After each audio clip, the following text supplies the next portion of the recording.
Welcome back to the Sleepy Gamer channel. Did you know this video is meant to be more like a bedtime story than a strategy guide? A quiet stream of 150 calm Pokemon facts meant to help players drift off rather than stay alert. Each detail spoken slowly enough that the mind can wander away from the day. Instead of intense battles or fast cuts, the focus here stays on soft trivia, gentle rumors, and sleepy bits of lore that can fade into the background as the body relaxes. And just before we begin, if you enjoy our type of content, please make sure to subscribe and like. From the very beginning, the pace stays slow, like a late-night walk down Route 1 with no trainers waiting to battle, only the sound of grass underfoot and the cry of distant Pokemon somewhere off-screen. There are no sudden jump scares, no loud sound effects, just a steady voice moving from one fact to the next, letting each one land and then dissolve, so players can listen closely or simply let the words blur together as the eyes grow heavy, even when the topic touches on strange myths or eerie locations. The tone remains calm and measured. This quiet journey starts in familiar Kanto, where Pikachu's name combines the Japanese onomatopoeia for a spark, Pika, and the soft sound of a mouse, Chew, and where Bulbasaur stands as the only first stage Kanto starter with a poison typing, giving it a slightly different feel in those first gentle battles. From there, the path slowly widens, region by region, until the facts reach all the way to newer areas, but always with the same drowsy rhythm, never rushing, never demanding full attention. Along the way, the facts arrive in small clusters, almost like chapters in a nighttime tale. A handful of details about starters, another about legendary Pokemon that many once imagined as untouchable gods, and others about quiet game design choices, such as how in Gold and Silver, the in-game time of day changes which Pokemon appear, making the world feel like it is breathing in the background. One common rumor is that this kind of structure would keep players awake, waiting for the next topic. However, this was easily debunked by how repetitive, predictable patterns can actually lull the brain towards sleep. Before those patterns settle in, this is a good moment to get physically comfortable, to dim the lights, lower the volume to a gentle level, and let the room feel as safe and quiet as a Pokemon Center at night. Some claim that closing the eyes while listening to soft trivia could make the details sink in more clearly. Though in a sleepy context, the goal is less about memory and more about letting the mind replace racing thoughts with slow, harmless images of routes, towns, and calm battles that never quite begin. Although the rumors are false, even the slightly eerie myths that will appear later, like strange Pokedex entries or old schoolyard stories about haunted music, are presented here with reassurance and explanation, so nothing sharp lingers once a fact is finished. Each tale begins with curiosity, but ends in clarity. And by the time a new region or Pokemon is mentioned, the previous thought has already faded, helping players drift deeper into rest as the gentle tour of 150 facts quietly continues. How to listen. Letting Pokemon facts lull you to sleep to help with that. This entire video is arranged so players can choose how closely to pay attention, and it still works. Some will keep their eyes open, watching slow pans across regions and old cartridge art, following each gentle fact as if reading a quiet guidebook. Others might let the screen dim, close their eyes, and treat the narration like a calm audiobook about Pokemon, letting the words paint soft shapes in the dark. There is no need to track every detail or remember exact numbers, because the goal here is not to memorize trivia for a quiz, but to let a steady stream of small, harmless details drift through the mind until thought itself begins to slow. Did you know Pikachu's name combines the Japanese onomatopoeia for a spark, Pika, and the sound of a mouse, Chu? Yet most players never need to recall that while battling. In the same way, these facts can appear, pass by, and fade without effort.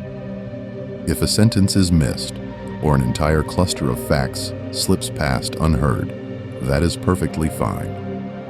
Instead of demanding focus, the structure is meant to guide the mind along simple paths. The facts are grouped into soft themes, almost like chapters in a bedtime story. A handful about starters, such as Bulbasaur, quietly being part poison type. A few about Eevee and its branching evolutions. Then a turn toward regions, where gold and silver's changing time of day gently shifts which Pokemon appear as the in-game sun rises and sets. Later, the path might wander through legends, glitches, or differences between the anime and the games. But each theme is announced in a calm, predictable way, so nothing feels sudden. Every few minutes, the focus will move just slightly, like turning a page without a sharp sound. One moment, the narration might linger on Lapras, once described as nearly extinct, before later Pokédex entries said its numbers grew thanks to people protecting it. The next, attention might slide over to quiet development details, such as how some claimed early concept art hinted at different typings, or how certain movesets were adjusted between generations.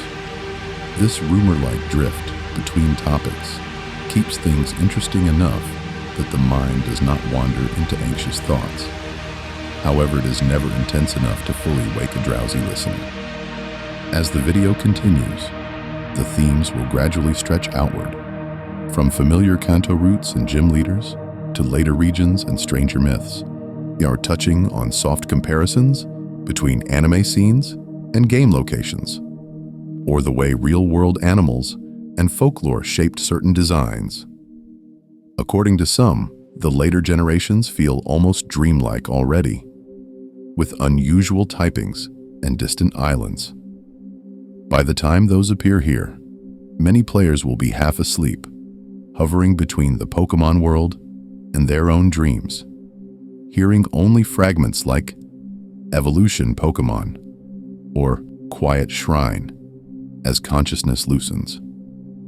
Although the rumors are false in the usual sense, one common rumor is that calm, repetitive narration like this could help players fall asleep faster, simply by giving the mind something gentle to follow. Whether that is true or not, the next section will begin that slow journey in earnest, starting with the earliest starters and mascots, and letting each soft, a specific fact, be one more small step away from the waking world. 637. Gentle starters, cozy facts about Bulbasaur, Charmander, and Squirtle, so that slow descent can begin with something familiar, and almost everyone's first quiet decision in the series, standing in Professor Oak's lab, watching 3 tiny sprites wait on a table, and choosing a partner that would follow across the whole region. For many players, that moment still lingers in the back of the mind, like a snapshot of Kanto preserved in soft Game Boy light, and returning to it now can feel strangely calming. Bulbasaur often felt like the gentle, overlooked choice. Yet did you know it was also the only first stage Kanto starter that carried a secondary poison typing from the very beginning? No, that extra type gave it a quiet, defensive advantage on the earliest routes, where so many wild Pokemon relied on normal type moves that would simply bounce off its respectable defenses, while poison resisted the grass-type hits from other early encounters.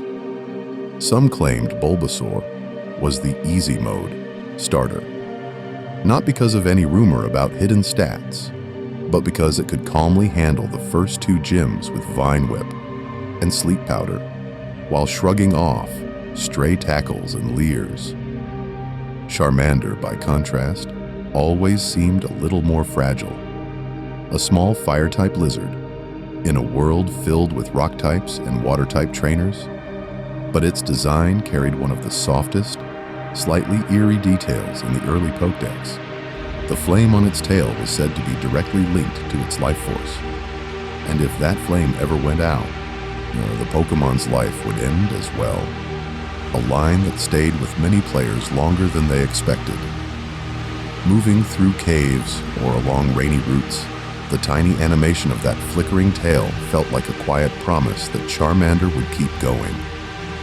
And another rumor said that heavy rain in battle could somehow extinguish it, though this was easily debunked by players who watched the flame survive every storm. Squirtle completed the trio with a design that was carefully refined from early turtle concepts into something deliberately round and gentle, with a simple shell and wide, friendly eyes. According to some early design interviews, the goal was to suggest a creature that could withdraw into its shell for safety, but would rather stand beside the player, smiling instead of looking threatening or ancient. Its water gun and bubble attacks were presented as playful streams rather than violent blasts, and many players quietly favored Squirtle because it felt like a calm, reliable companion. Together, these three starters formed a simple elemental triangle: grass, fire, and water, a pattern that taught type matchups in the most peaceful way possible. Grass would beat water, water would beat fire, and fire would beat grass. A small closed loop that many carried forward into every later generation, even as new types and more complex charts appeared. One common rumor is that this triangle was secretly based on some deeper mythological cycle, but in practice, it worked mainly as a comforting teaching tool, a tiny, complete system that made sense even to very young players. Thinking back on that first choice, some listeners might remember staring at the screen for long minutes, imagining which Pokémon would feel right to walk beside them down Route 1. Others might picture camping on a hill just outside Pallet Town, Bulbasaur's bulb glowing faintly like a nightlight, Charmander's tail flame painting small orange shapes on the tent walls, or Squirtle curled up with its shell against a sleeping bag, breathing slowly. As this section settles in, the next gentle facts will move outward from these three, tracing how mascots and early partners shaped many of the rumors and expectations that followed. 1017. Quiet Evolutions, Sleepy Trivia. About Kanto's starter families. From that quiet campsite of memories, the three starters do not really stay small for long, and as players drift further into Kanto, their shapes and stories begin to stretch, almost like the world itself is slowly waking up around them. Bulbasaur's tiny bulb becomes Ivysaur's half-open bud, and then Venusaur's full, heavy blossom.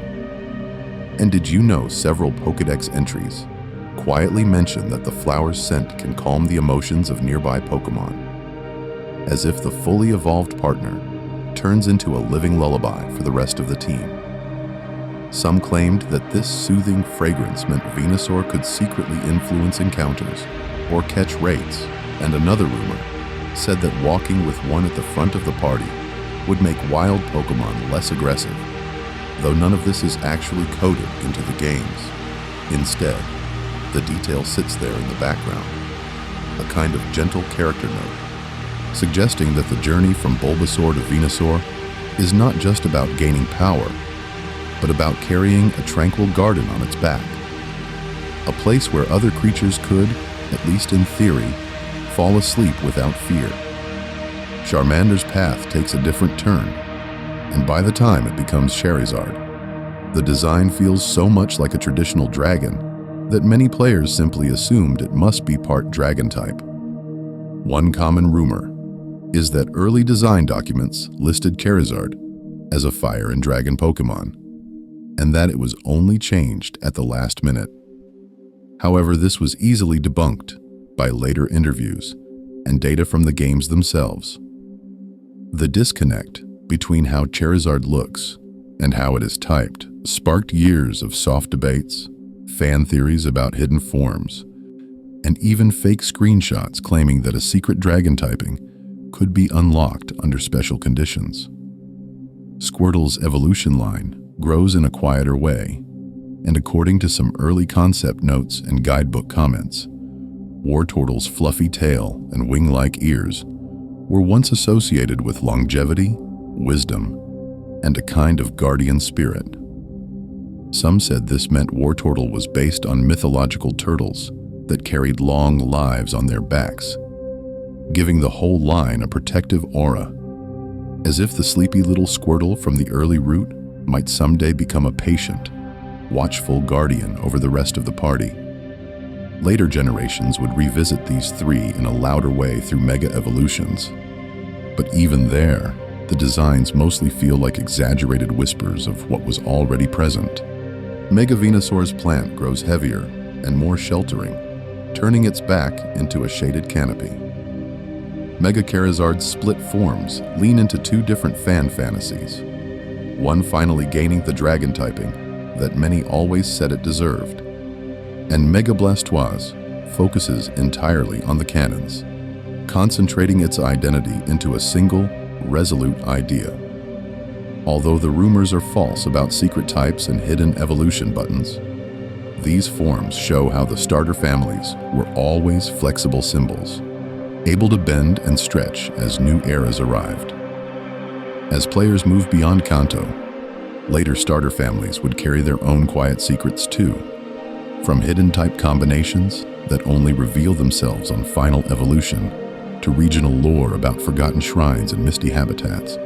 And the next Calm Facts will follow those threads into regions where the rumors grow stranger and a little harder to dismiss at first glance. Pikachu's Whisper, soft facts about Pokemon's iconic mascot.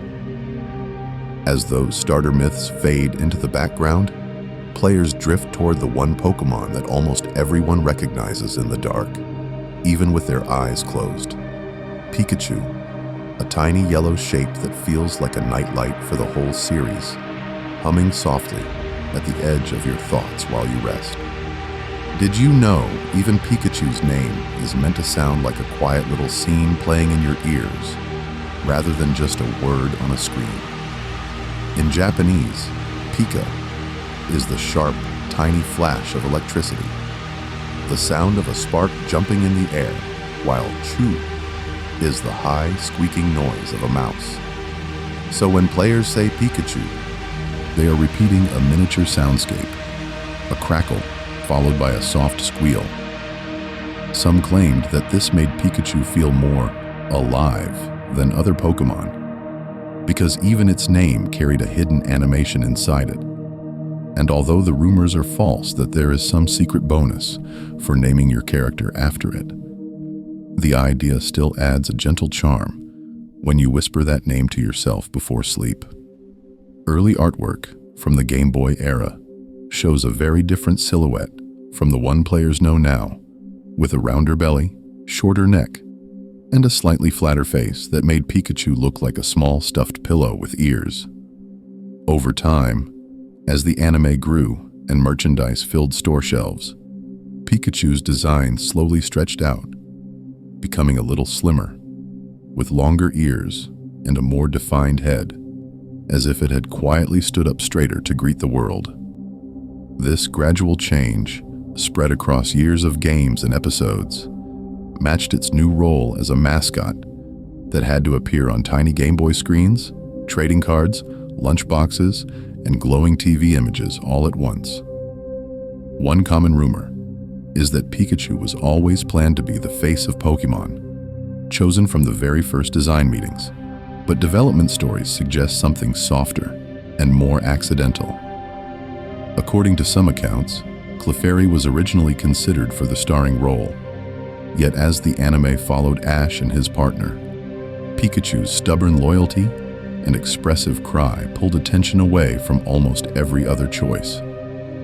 Without a single dramatic decision, Pikachu simply ended up on more posters, more toys, and more magazine covers, until players around the world just accepted that this small electric type had always been the one waiting at the center.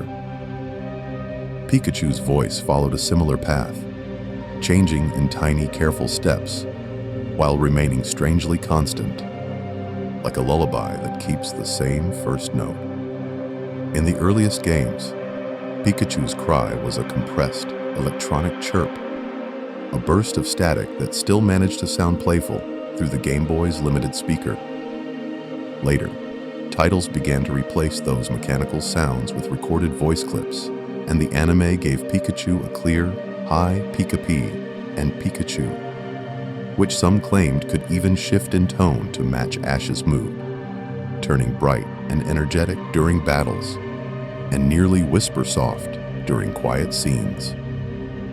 Across regions and remakes, that cry stays recognizable in an instant, a tiny beacon in the soundscape of the series. Because of that familiarity, sleepy moments with Pikachu in the anime feel almost like reflections of the player's own late nights with a handheld system. There are scenes where Pikachu curls up beside Ash near a campfire, tail resting on the ground, cheeks no longer sparking, just breathing in time with the crackling flames. Another episode shows Pikachu and Ash lying under a wide, starry sky, the forest around them humming with distant Pokémon calls, while Pikachu nestles into the curve of Ash's arm like a living pillow. Those images echo the way players might be lying now, under blankets or dim light, with a screen once glowing in their hands before being set aside. In those moments, Pikachu is not a symbol of competition or high-stakes battles, but a small, keen, steady presence that simply stays nearby, half awake, half asleep, watching the night pass. As the facts move on to stranger legends about glitchy Pokémon, haunted cartridges, and rumors that never quite went away, this quiet mascot lingers at the edge of the story, ready to return whenever the world of Pokémon feels too large, and players need a familiar spark to guide them back toward rest. Eevee Dreams, calm trivia about the evolution Pokémon. From that quiet spark, players drift toward another kind of familiar comfort. Eevee, a small, fox-like Pokémon whose whole existence feels like a question asked softly before sleep, rather than an answer shouted in daylight. Eevee is officially called the Evolution Pokémon. And did you know its Pokédex notes describe an unstable genetic makeup, as if its very cells are waiting patiently, or ready to tilt in many different directions, depending on how it is raised and what kind of world surrounds it. Instead of one fixed future, Eevee carries several, and each evolution feels like a different mood, or even a different time of day stretched out into a creature. Vaporeon, with its flowing fins and mermaid-like tail, feels like early morning by the water, when the surface of a lake is flat and pale, and the only sounds are distant wingull and a soft splash. Jolton is closer to bright noon, all sharp fur and sudden movement, like the moment a storm finally breaks and lightning races across the sky faster than players can count. Flareon, warm and round, has the energy of a fading campfire at dusk, when the flames are low but the embers still glow, and the air around it would feel safe if a little drowsy. Later generations stretched this idea into the rhythm of time itself. Espeon, the psychic-type evolution, is tied to friendship and daytime. An Eevee that trusts its trainer deeply and levels up under the sun will quietly become Espeon, as if the bond between them has been lit from within by noon light. Umbreon, by contrast, waits for night, evolving from that same high friendship when the sky has gone dark, its rings glowing like careful streetlights along an empty road, suggesting that loyalty can continue even when no one else is watching. According to some early discussions, players claimed that letting Eevee faint or ignoring it would somehow lock one form or the other, though this was false, and the real condition was simpler and calmer: time and care. flowing together. Behind the scenes, each new evolution became a small event in the series, almost like a rumor turned real. When Espeon and Umbreon appeared in gold and silver, and later Leafeon, Glaceon, and Sylveon arrived in their own generations, it felt as though Eevee's family tree was expanding one gentle branch at a time, each one tied to a different method, special stones, specific roots, even the introduction of fairy type itself. One common rumor is that unused Eevee-elutions are still hidden in the data of later games, waiting to be discovered. However, this was easily debunked whenever fans data mined the code and found nothing there but traces of other cut features. Although the rumors are false, the idea of Eevee evolving through friendship, time of day, and environment quietly prepares players for stranger evolution methods scattered across the series. Some claimed that future Pokémon would evolve only if held upside down, or if the system clock matched a certain real-world date, and this rumor likely stems from how specific some genuine methods became, from walking a set number of steps with a certain item to standing in a magnetic field on one exact route. As the facts drift onward, those oddly precise conditions will return, and some of them feel just eerie enough to keep the mind awake for one more story. Night and day, soothing, facts about time in gold and silver. As those precise conditions start to blur together in the mind, there is one quiet mechanic that never needed a hidden code or a secret button, because it was always ticking along in the background of players' lives. In Pokémon Gold and Silver, the games introduced a real-time internal clock, so the world on the tiny Game Boy Color screen rose and fell with the same sun that moved outside the window. And did you know this meant that even when the console was sleeping on a desk, time in Johto was still flowing? Instead of a static, unchanging map, routes and towns slowly shifted from morning to day to night, and the colors of the sky gently faded from pale gold to deep blue as hours passed. Some claimed that this made the region feel strangely haunted, not because anything overtly scary happened, but because players could leave New Bark Town in the bright afternoon and return to Cherry Grove under a dark, pixelated sky, as if the game had quietly lived an entire day without them. For many, that slow cycle became part of a daily rhythm, with quick visits squeezed in before school, and longer sessions saved for the dim to late hours. The clock did more than change the light. Certain Pokémon would only appear at specific times, turning simple grass encounters into something that felt closer to an appointment. Hoothoot and Noctowl circling in the dark, or a Spinarak waiting on a nighttime route, gave the impression that the game kept its own schedule. And according to some, meeting these creatures after midnight felt like a secret, hushed gathering under a digital moon. It was the same random battle system as before, but now it was wrapped in the suggestion that the world was different. While most players were asleep, the visuals and sound design supported this feeling in subtle ways. As evening fell, the sky shifted into deeper purples and blues. House windows glowed a little warmer, and the gentle nighttime music tracks slowed the mood of Johto into something almost drowsy. In a dark room, with only the handheld small screen and those soft chiptune melodies, the region took on a dreamy tone, as though the roots themselves were whispering that it might be time to rest soon. One common rumor is that staying up too late in-game would somehow affect encounter rates or hidden events. However, this was easily debunked, and the only real change was the atmosphere. Time even reached into evolution. Eevee, already known as the evolution Pokémon, gained 2 new forms that depended on the clock. Espeon during the day, Umbreon at night, both tied to friendship and the hour.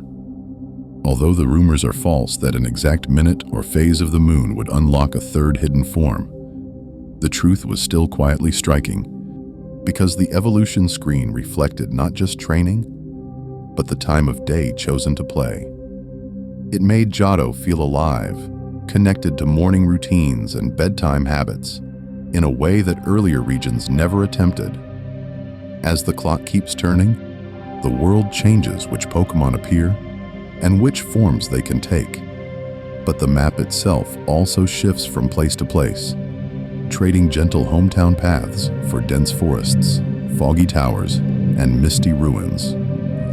In the next quiet stretch, the focus drifts from the passing of hours to the feeling of regions themselves, and how each new landscape offers its own soft, lingering kind of mystery. Walking through regions, a calm tour from Kanto to Johto. As the map keeps unfolding in your mind, the focus drifts from hours on a clock to the shape of the world itself. And the first place that world quietly settles is Kanto, a region that almost feels like a picture book, left open on a bedside table.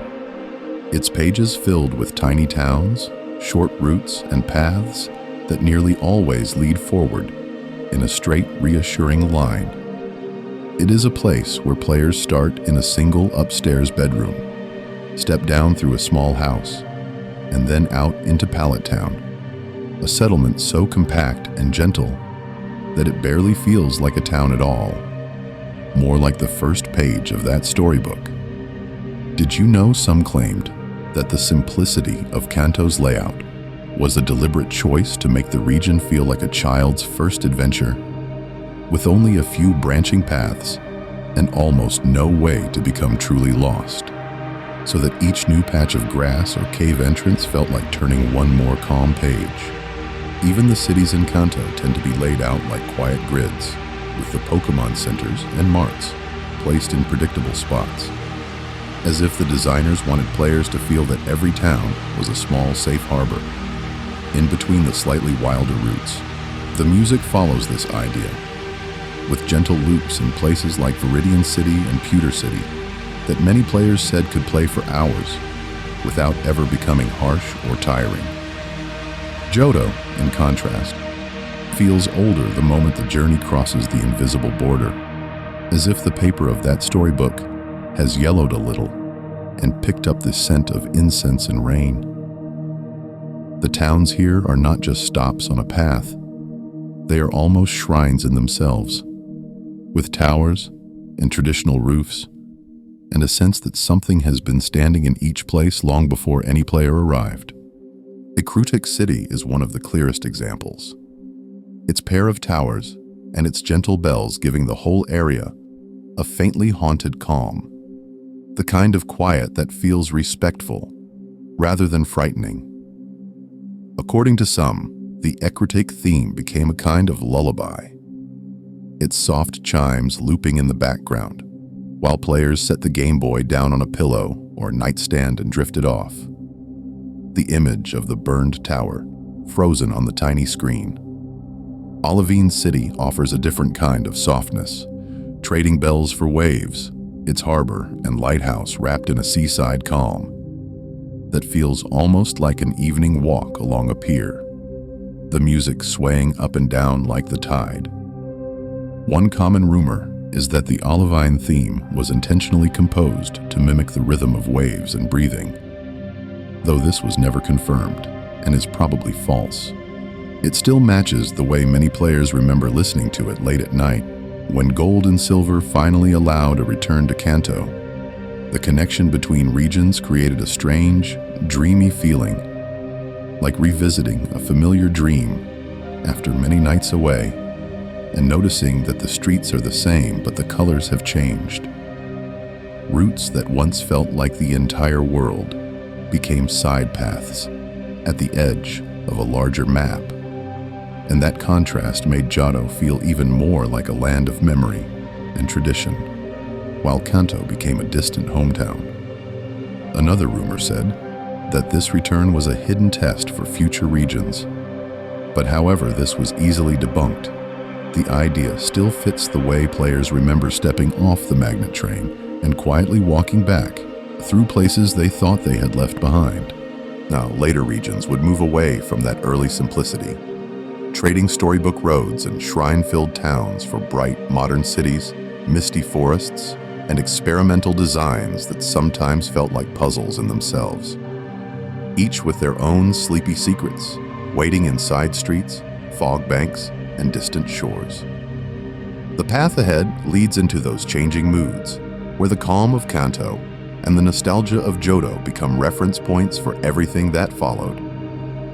Hoenn's warm breeze, ocean, rain, and relaxing routes.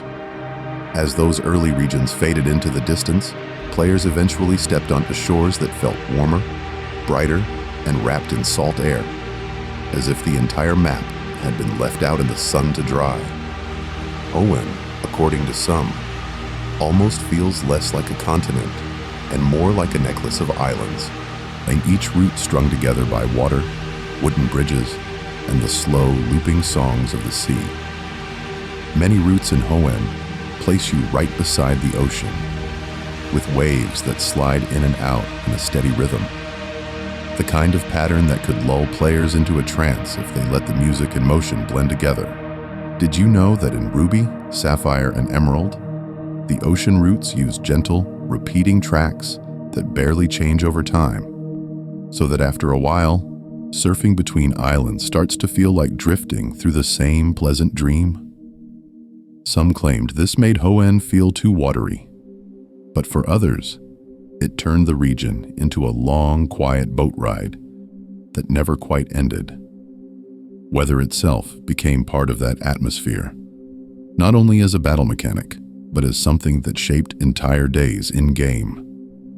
Sunshine in Hoenn is not just bright, it is a condition that can boost fire-type moves, dry out the land, and tint the screen with a hazy warmth, giving routes like the areas near Mount Chimney a baked, almost shimmering look.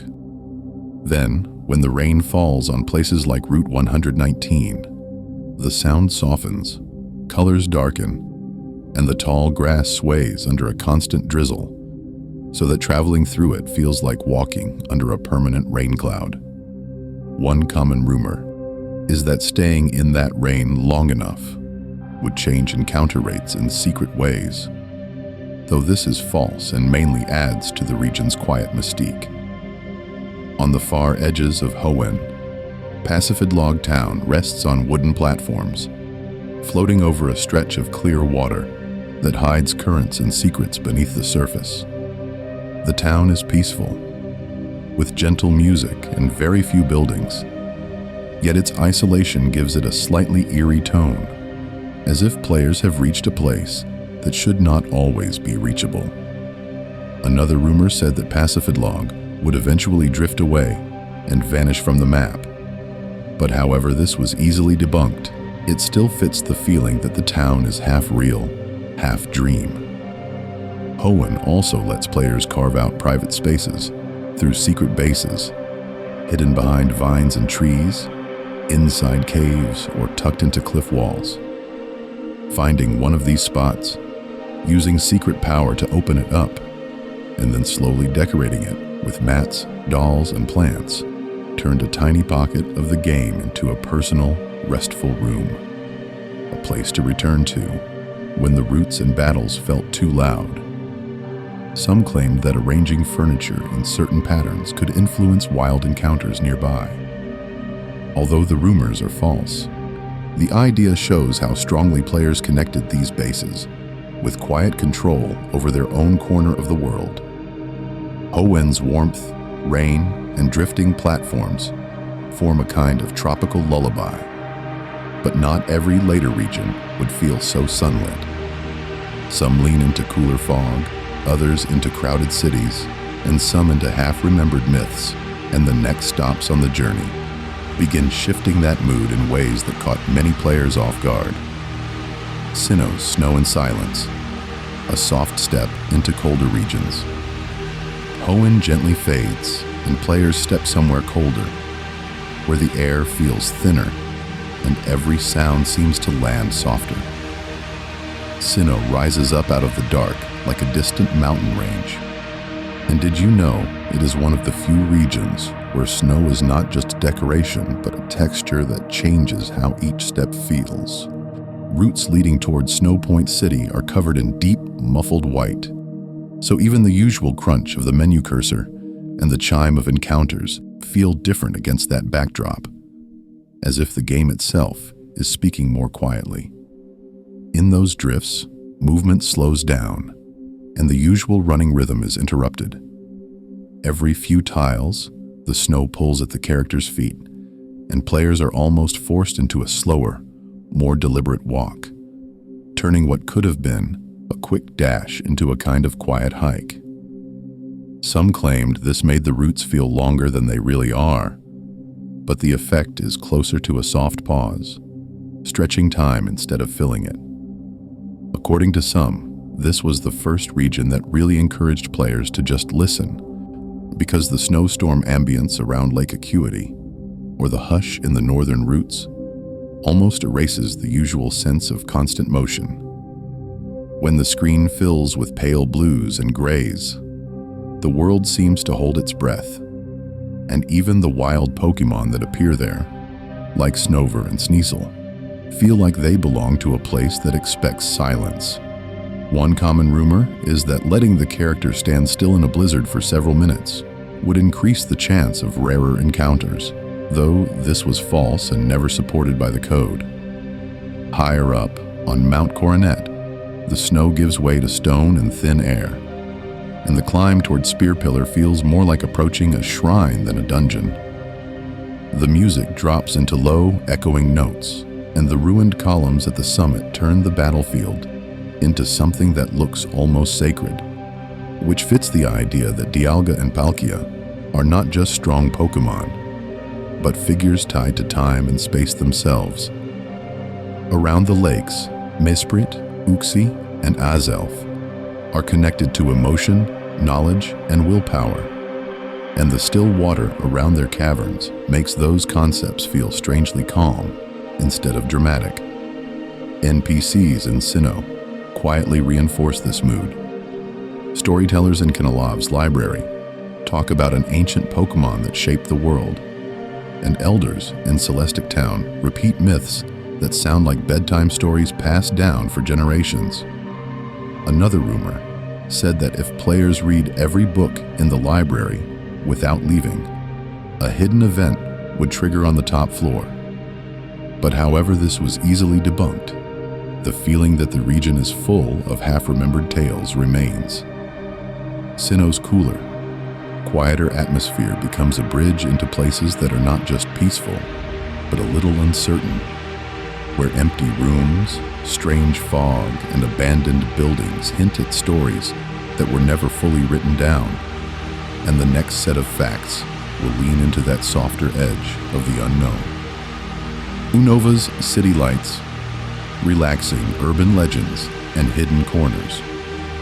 After Sinnoh's empty hotels and foggy routes, Unova feels brighter at first glance, a region of steel and glass that many players quickly recognize as being inspired by New York City.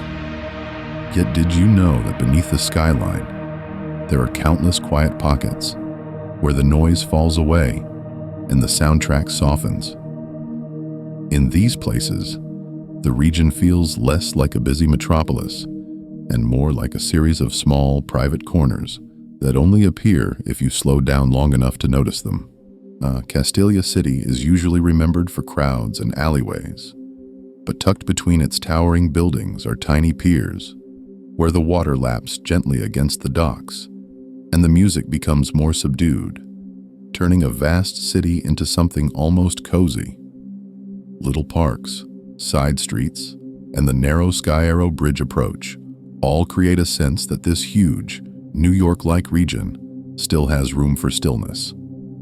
And players who wander, instead of rushing from gym to gym, start to notice how often the game rewards that slower pace. Even the routes just outside the cities, with their softened lighting and calmer tracks, feel like the outskirts of a real-world neighborhood at dusk. The Sky Arrow Bridge itself, became a kind of meditative ritual for many players, because walking across it is less about challenge and more about rhythm. The camera pulls back, the bridge stretches out over the water, and the music swells in a slow, gentle arc, while your footsteps tap out a steady pattern, almost like a metronome. Some claimed that crossing it at certain times of day would change the encounter rates on the nearby routes, or that pausing halfway and waiting for a full track loop would secretly influence hidden values, though these ideas are false and never supported by the game's data. Still, the feeling of being suspended between two cities with nothing to do but walk and listen gives the bridge a calm, dreamlike weight. Unova's urban legends match that softer tone. On Marvelous Bridge, players sometimes meet the strange girl who appears for a moment, speaks quietly, and then vanishes when the camera angle shifts. And according to some, this ghostly child is connected to the lost items and Wingull that circle the area, watching from above. Another rumor said that the empty house in Lentimus Town hides an event that only triggers if the player returns there after defeating the Elite Four a certain number of times, or visits at a specific real-world time when the in-game sky matches the one outside. One common rumor is that sitting still in that house and doing nothing for several minutes would cause a forgotten NPC to appear and tell a story about why the town sits so close to the volcanic ash. However, this was easily debunked by data miners who found no such script. Even the region's transport systems feel strangely soothing, with subways and ferries turning travel into a slow rocking motion, like being carried along on a train or boat, while scenery glides past the windows. Players sit in the gear station, watching trains arrive and depart in an endless loop, or stand on a ferry deck as the camera holds steady and the waves move gently below, and the world feels less like a set of levels and more like a place that breathes. As the regions grew more complex, so did the myths and rumors that players whispered to each other about these quiet corners, mixing cozy stories with slightly eerie ones. And although the rumors are false, they help turn Unova's city lights into something softer and more dreamlike, setting the stage for later regions where technology, legends, and hidden spaces blur together even more. Kalos, Alola, and Galar, soft vibes across distant lands. From there, players drift into Kalos, a region that almost feels like a storybook that stayed open on a bedside table, with soft pages rustling in the dark. And did you know Laver City was designed around a single enormous tree whose glowing windows and gentle chimes make the whole town feel like a fairy house hidden in the woods? The music there barely rises above a lullaby, and the way the bridges curve around the roots makes it seem as if the Pokémon and the buildings agreed long ago not to disturb the tree's sleep. Far away, Lumiose City is louder during the day, but at night, its streets empty, the taxis slow, and the tower in the middle just hums quietly. So the neon that once looked busy now feels like a distant constellation brought down to street level. According to some players, the circular layout of Lumiose made it feel like there had to be a secret center, a hidden room behind the Prism Tower lights where a mysterious Pokémon could appear after midnight, though nothing like that was ever found. Instead, the calm secret of Kalos sits in its atmosphere. The cafe interiors with their soft jazz, the mist in Route 14, the way the fairy-type gym and Laver's boutiques lean into that sleepy, half-magical tone that suggests the region is always on the edge of a dream it refuses to fully explain. Then the camera of the series shifts all the way to Alola, where the rhythm of the islands is built directly into the game's clocks, and the day-night cycle becomes part of how players feel time passing. with bright sunlit roots slowly giving way to indigo skies and long, peaceful shadows. On these islands, Pokemon like Comfey, which gently threads flowers together into leis, and Oricorio, which changes its style and typing depending on the island's nectar, turn the region into a moving festival that somehow still winds down into quiet beaches and starry overlooks each night. One common rumor is that if players stood still on certain shores long enough, rare Pokemon would walk up beside them, instead of appearing in the grass, as if the islands themselves were inviting a slower, calmer style of play. In Galar, the tone shifts again, this time into rolling hills, stone walls, and fog thick enough to feel like a blanket, especially in the slumbering Weald, whose name alone sounds like something whispered right before falling asleep. The pale blue mist, the echoing cries, and the way the music barely uses percussion make the area feel like a place between waking and dreaming. And some claimed that leaving the game paused there overnight would increase the chance of strange encounters later.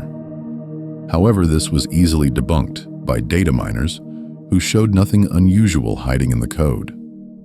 Did you know that Alolan and Galarian forms quietly reinforce this peaceful idea of regions shaping Pokemon, with creatures like Alolan Vulpix adapting to snowy peaks instead of fire, or Galarian Ponyta turning into a pastel, forest-dwelling psychic type that looks like it wandered straight out of a children's book. These forms look dramatic, but their in-universe explanations are calm. Different climates, different folklore, different ways of living side by side with humans, all leading to new colors and typings instead of conflict. It creates a global feeling, as if every region is a different bedroom in the same vast house, each with its own lighting and sounds, and behind every choice of music, every foggy forest, every fairy tale town, there were real people quietly deciding what players would feel as they walked through. Another rumor said that some of these moods were accidents, that unused tracks and half-finished maps accidentally created the eeriest places in the games.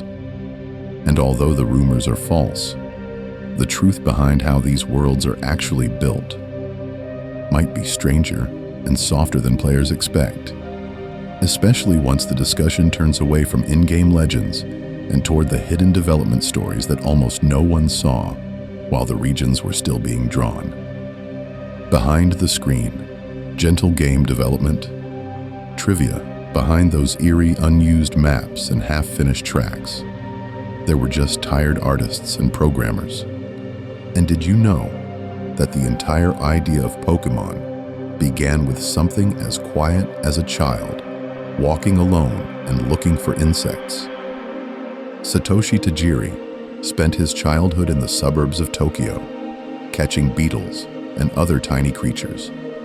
And when the fields where he played were slowly replaced with buildings, that small, personal hobby turned into the wish for a game where players could wander safely and trade living creatures through a cable instead of a net.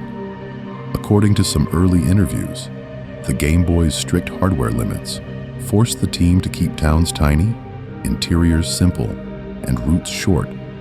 So what many later called cozy level design started as a technical necessity rather than a grand artistic plan. The low-resolution sprites, the slow text boxes, even the way the music loops. In short, gentle phrases all came from those limits. Yet together, they made each house, each Pokemon Center, feel like a small pool of light in the dark, where players could rest for a moment before stepping back onto the road. Some claimed that certain Pokemon must have been drawn in a single stroke by a genius, but the design process was often the opposite, with sketchbooks full of half-familiar shapes that did not quite work. Early versions of creatures like Charizard and Gengar went through many iterations. Horns moved, eyes changed size, smiles became less sharp, and claws were rounded off so the monsters would feel powerful, but not truly predatory, while planar designs were nudged just enough to be memorable without becoming frightening to younger players. One common rumor is that every strange move name or item description hides some deep secret. And although the rumors are false most of the time, there really are tiny jokes and references scattered through the code, like small notes left on a workbench. A move that seems oddly named might echo a developer's favorite anime attack. A throwaway NPC line might be a pun on a colleague's name. And even something as simple as a fisherman with too many Magikarp can be a quiet in-joke about how often certain test battles were repeated during development. Then there are the glitches, the missing nose, and frozen screens that players encountered late at night, which felt like forbidden doors into a broken part of the world. These were not curses placed on the cartridge. However, this was easily debunked by those who examined the code. They were just side effects of human shortcuts, memory values spilling over, and odd combinations of inputs that no one in the office had time to imagine. Small cracks where the careful dream slipped and the machinery underneath briefly showed through before the game returned to normal. As the series moved to new handhelds and then to consoles, the tools improved and the regions grew larger, but that same mix of constraint, quiet obsession, and hidden playfulness remained. And the next myths players invented would grow out of these very human decisions about what to show, what to hide, and what to leave unfinished at the edges of the map. Music as a lullaby. Calm facts about Pokémon soundtracks. Those unfinished edges of the map were not only visual, they were audible too. And as regions expanded, the soundscapes around them quietly evolved into something that many players now treat almost like built-in lullabies, looping in the background long after the controller has been set down. Did you know almost every town, route, and landmark in the main games has its own theme, designed to repeat indefinitely without feeling harsh or tiring, so that wandering in circles can feel strangely like rocking in place? On early handhelds, that calm atmosphere had to be built from almost nothing, because the Game Boy hardware could only play a few sound channels at once, forcing composers to stack simple square waves and noise into melodies that still somehow feel rich, nostalgic, and soft. According to some, this limitation is exactly why those tracks are so memorable, since each note had to carry more emotional weight, and even a tiny change in harmony could make a route feel either quietly hopeful or gently haunted. When players walked through a forest at night, or a cave with a single flickering tile of light, the music did most of the work. Certain towns became famous for this hushed feeling. Ikritake City's theme in Johto drifts along like a slow traditional dance, with reedy, bell-like tones that suggest old wood, incense, and faint lantern light, so that just standing there can feel like waiting inside a shrine. Kanalov City in Sinnoh uses a soft, rocking rhythm and gentle piano-like chords that roll in and out like the tide, matching the harbor and the idea of ships coming and going in the dark. In Kalos, Laver City's music almost sounds like a music box hidden in a tree, with delicate, chiming notes and a slightly off-kilter waltz that many said could make the whole town feel like a half-remembered dream. Over time, one common rumor is that these tracks were secretly designed to help players fall asleep, especially when modern fans began uploading 10-hour loops of them online. But however, this was easily debunked by interviews that described more general goals of mood and immersion rather than hypnosis.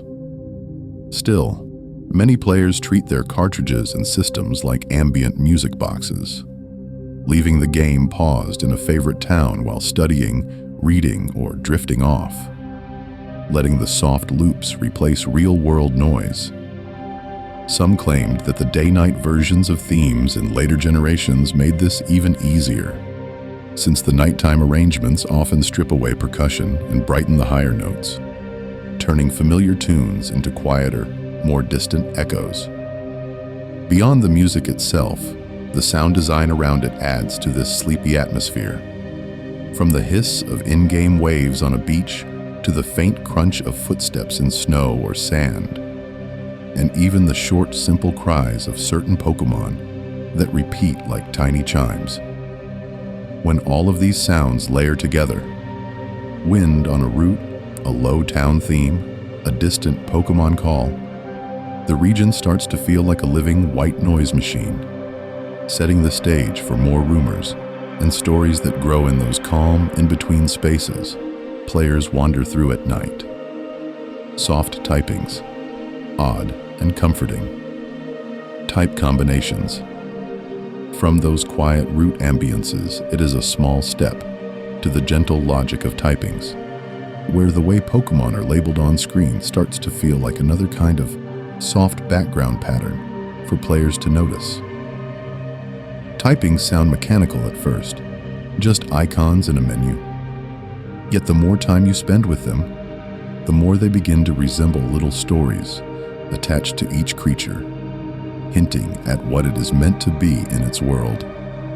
Did you know that some Pokémon carry type combinations that were once so rare they felt almost forbidden? The kind of detail that could have started a rumor in the playground if players had noticed. Sableye, for example, spent years as a Ghost and Dark type, with no direct weaknesses at all, so certain guides claimed it was quietly broken, a tiny gremlin hiding in the code that nothing could ever truly counter. That changed when Fairy type was introduced, and suddenly this strange, jewel-eyed creature had a soft, pastel-colored weakness, as if the games themselves decided that even the most shadowy Pokémon should still be vulnerable to something gentle. Other typings feel like they were chosen to match a mood more than a battle role, and Togekiss is a calm example of this. Earlier forms of Togepi were once normal type, but later games redefined this line as fairy and flying, turning Togekiss into something that feels closer to a guardian spirit, drifting overhead like a blessing rather than a fighter. According to some fans, this change made older rumors about Togepi's hidden power sound almost prophetic, as if the anime's focus on its kindness had finally been written into the type chart itself. Grass types, by contrast, often read like invitations to slow down. Many of them are tied to forests, gardens, and quiet fields, from Bulbasaur's seed to Chikorita's leaf and beyond. So walking with a grass-type partner can feel like taking a peaceful stroll through a route even when nothing is happening on screen. One common rumor is that certain grass Pokémon appear more often if players walk slowly through the tall grass instead of running. And although the rumors are false, the image of moving carefully so as not to disturb the wild Pokémon fits that calm, leafy typing almost perfectly. Dual typing, in general, asks players to think just a little more deeply, but in a way that can feel almost like a soft bedtime puzzle rather than a test. You notice that a water and ground Pokémon shrugs off electricity, or that a fire and flying Pokémon is suddenly terrified of rocks, and the chart of strengths and weaknesses starts to resemble a quiet web of connections that only reveals itself if you trace it slowly. Some claimed that memorizing every combination would unlock secret in-game advantages. However, this was easily debunked. Yet the act of thinking about it still gave the games a hushed, analytical layer. What makes this contrast even stranger is that the Pokédex entries attached to these gentle or whimsical types can sometimes be unsettling, describing spirits that steal life force or flowers that lure prey with sweet scents, hiding eerie details beneath cute designs and friendly typings. And the next part of this story will drift further into those deceptively calm descriptions players read late at night, Pokédex whispers, calmly exploring strange entries. Those deceptively calm descriptions continue in other parts of the Pokédex, And did you know that some of the most unsettling lines in the series are attached to Pokémon that look almost harmless at first glance, turning late-night reading into something that feels a bit like paging through a ghost story collection by lamplight? It sounds eerie on the surface, but it is all contained safely inside a fictional world, written as flavor text rather than strict scientific data, more bedtime folklore than real danger.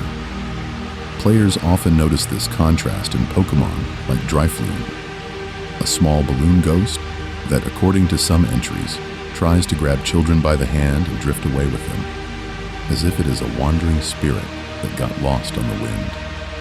Very quickly, that sounds dark, though when described slowly, it feels more like an old cautionary tale about not following strange balloons. The kind of exaggerated story adults might tell to keep kids from wandering too far from home. Another example is Banette, said to be a doll that came to life after being thrown away, filled with resentment and cursed energy, its zipper mouth holding in all the bad feelings. Some claimed that if players treated a Banette kindly, it would let go of that grudge, which has never been confirmed in the games. But the idea turns the scary description into something almost gentle, like a reminder that even spooky Pokémon could be comforted by care and attention.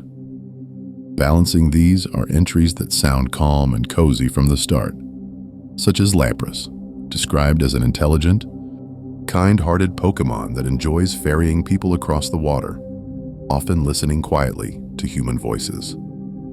Early Pokédex entries said Lapras was nearly extinct, creating a sad tone, but later games mention its numbers rising again, thanks to people protecting it, turning the story into a soft, hopeful arc about conservation and kindness, having a real effect in that fictional ecosystem.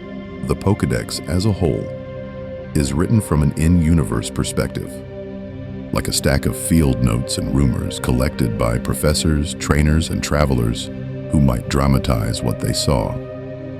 One common rumor is that every line in the Pokédex is absolute fact, but when players look closely, details sometimes conflict between regions, suggesting that different characters are telling slightly different versions of the same story, just as people do when they talk about strange creatures in the real world.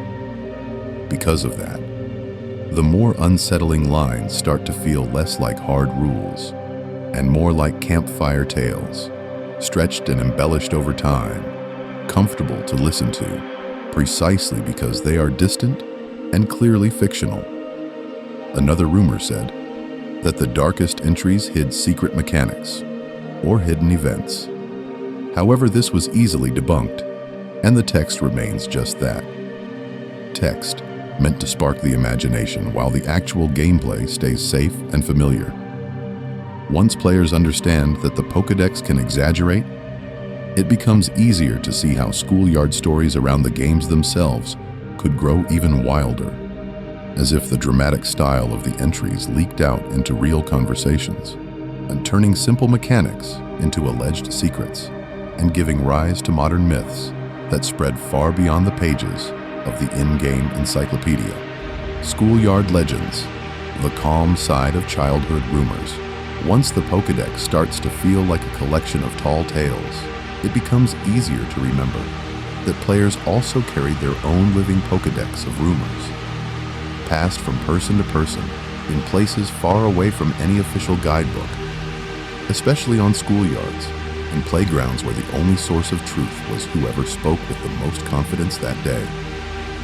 Before the internet was widespread, many players relied on a cousin, a neighbor, or a classmate who claimed to know a secret that no strategy guide dared to print.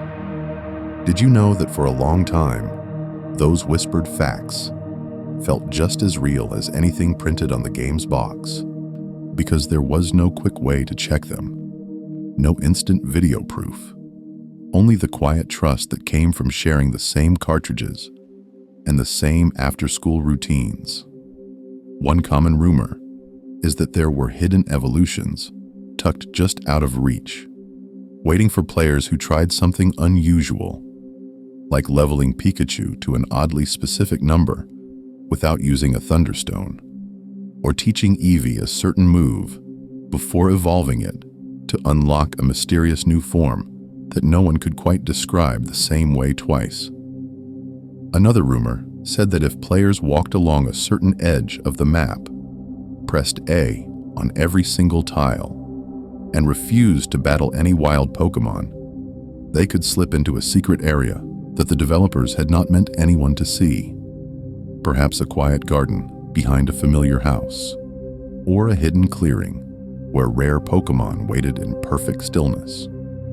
Some claimed that surfing along unreachable shorelines in Kanto or Johto would eventually open a strange cove. And even though this was false in the normal games, the image of a hidden beach at night stayed in many imaginations.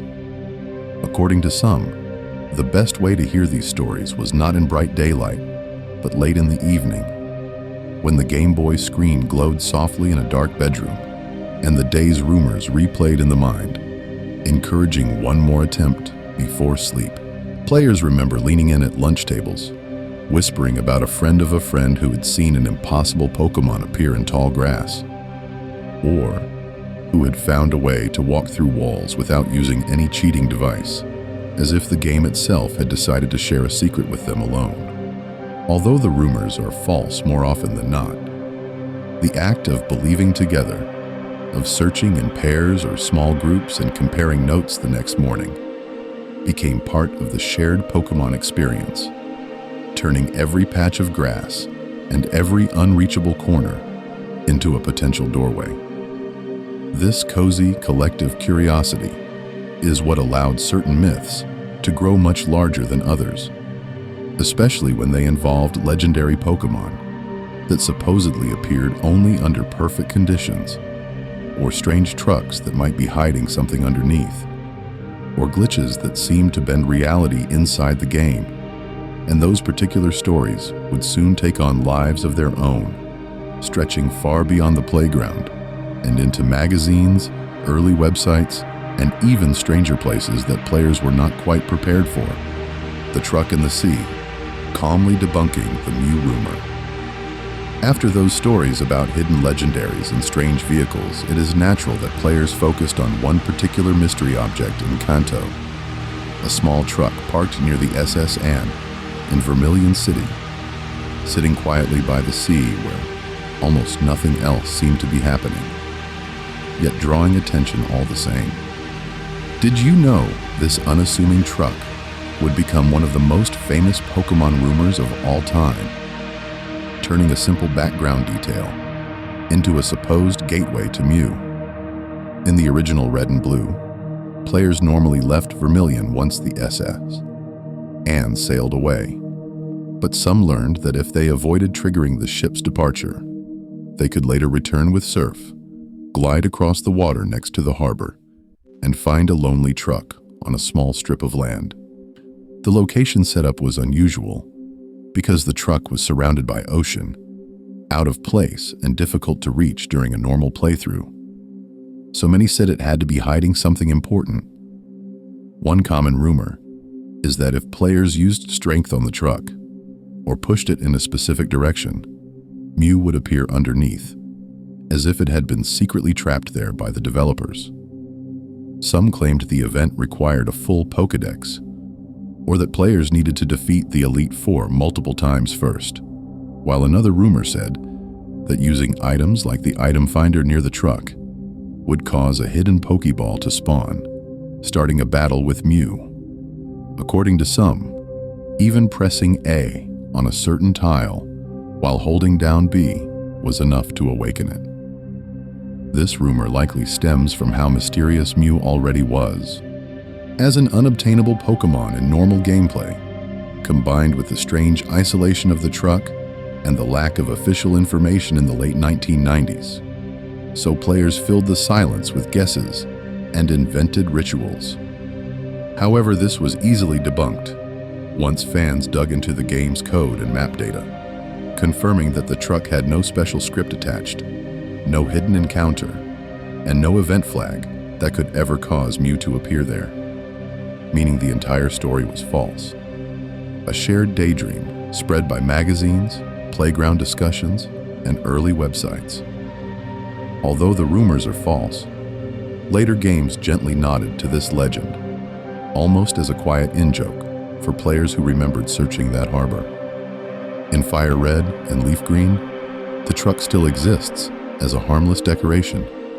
And in Let's Go Pikachu and Let's Go Eevee, a hidden item can actually be found near it, acknowledging the myth without turning it into a real event, like a soft wink from the developers across the years. Interestingly, while Mew was never under that truck, there were real hidden ways to encounter it, some official and some relying on glitches that bent the rules of the game in stranger ways than any parked vehicle ever could.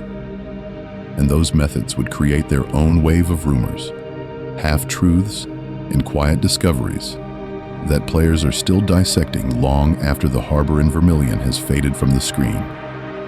Missing No's and Glitchy Shores, softly exploring game.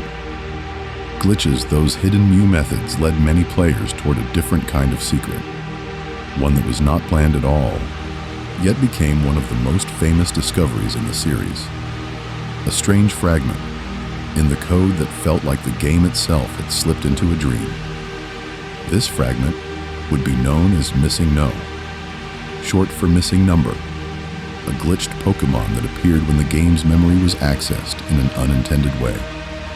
In Red and Blue, Missing Number usually showed up along the eastern shoreline of Cinnabar Island, where the waves brushed against a long strip of shallow water that already felt a little liminal, as if the real map ended just off-screen. By talking to the old man in Viridian City, who taught players how to catch Pokemon, then flying straight to Cinnabar and surfing along that shore, the game reused data from the tutorial and mixed it with the encounter table from the last area visited. And did you know this confused memory sometimes produced Pokemon that were never meant to appear, including the blocky, corrupted form called Missing No. On screen, Missing No did not look like a normal creature. Instead, it appeared as a scrambled rectangle of pixels, like a television channel stuck between signals, and encountering it could cause the Hall of Fame to display distorted sprites or strange characters. One common rumor is that the game was haunted, or that catching Missing No would permanently destroy the save file. Though in reality, the most common side effect was that the sixth item in the bag would suddenly be duplicated, up to 128 copies, turning rare candies or master balls into an endless supply that some claimed felt like cheating, while others treated it as a hidden reward. According to some, the graphical glitches and item duplication made it seem as though the cartridge was alive and reacting, quietly bending its own rules in response to a secret ritual the player had performed. Another rumor said that Missing Nomnars was the ghost of a deleted Pokemon, or a leftover from early development that still wandered the data like a lost spirit. And although the rumors are false, the idea that there was a ghost in the machine fit the eerie tone of Lavender Town and other unsettling moments from Kanto. However, this was easily debunked by looking at how the game stored encounter data, and official guides would eventually warn players that encountering Missing Number could cause odd behavior, but was not dangerous in real life, only a quirk of how the Game Boy handled memory. Still, many treated Missing Gnome like a secret ghost of the game, a mysterious presence that existed just outside the normal Pokédex, never given a proper number, name, or cry, yet always waiting along that thin line of water near Cinnabar's shore. As the series continued, glitches like this remained curiosities, but the sense of mystery did not disappear. Instead, it was channeled into official, carefully designed events and legendary Pokemon encounters that felt just as hidden, but in a more controlled way. And soon players would trade rumors Not about corrupted sprites, but about distant islands, event-only tickets, and elusive mythicals that could be reached without breaking the rules at all. Event myths. Calm facts about elusive legendary Pokémon. Those official events turned the idea of hidden Pokémon into something quieter and more deliberate, as if the games were inviting players to meet visiting spirits rather than conquer secret bosses. And some of the calmest examples of this were the early mythical Pokémon that could not be found by simply walking through grass. Mew, Celebi, and Jirachi were not just rare. At first, they were promises tied to tickets, cables, and distant locations that many players only heard about in passing. In the era of the Game Boy and early Game Boy Advance, Mew felt less like a normal entry in the Pokédex and more like a ghost that occasionally appeared at official gatherings, where staff would connect a special cartridge or machine and quietly place it into a save file. Some claimed that these distributions felt almost ritualistic, with players lining up, handing over their cartridges, and watching as a mysterious level 5 Mew appeared in their party, as if it had drifted in from another world. For those who never attended, the stories sounded half like marketing and half like folklore. Celebi and Jirachi continued that feeling. In Japan, Celebi was linked to the GS Ball and special events, while outside Japan, many players only knew it as the guardian of the Ilex Forest Shrine, a small, silent spot where nothing seemed to happen. According to some, if players visited the shrine at night, with Unown arranged in a certain pattern, Celebi would descend, though this was false in most versions. Jirachi, tied to bonus discs and pre-orders, was said by some to only awaken if the system stayed on for hours, as if the Pokémon itself disliked being rushed. Because access was so limited, secondhand stories filled the gaps.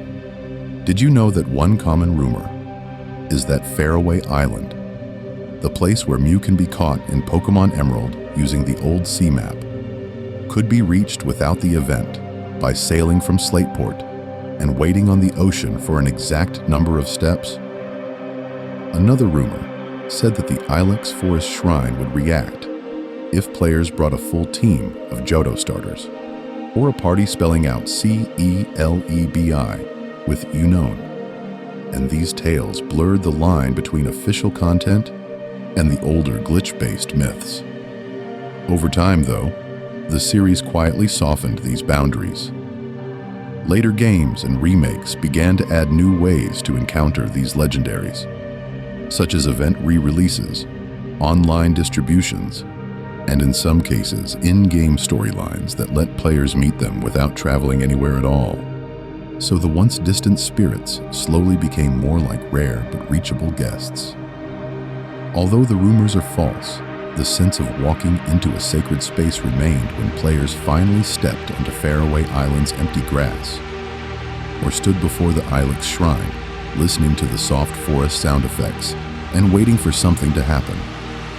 All the while, other Pokémon became beloved for much gentler reasons. A starter that followed through an entire journey, a strange Shuckle that never left the party, or an Eevee that evolved into a favorite form could feel more important than any mythical, even if their stats were lower and their origins less mysterious. As future sections explore how players attached meaning to ordinary encounters, another kind of quiet legend would emerge, and some of those stories would sound even stranger than the myths around Mew and Celebi. Gentle companions, cozy facts about common route Pokémon.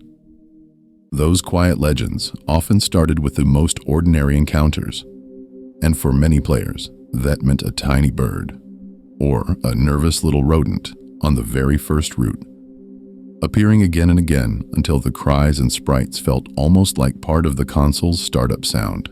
Did you know that in Kanto, Pidgey and Rattata were designed to show players how wild Pokémon could feel, both common and strangely personal, as if the world itself was alive and repeating familiar patterns around them.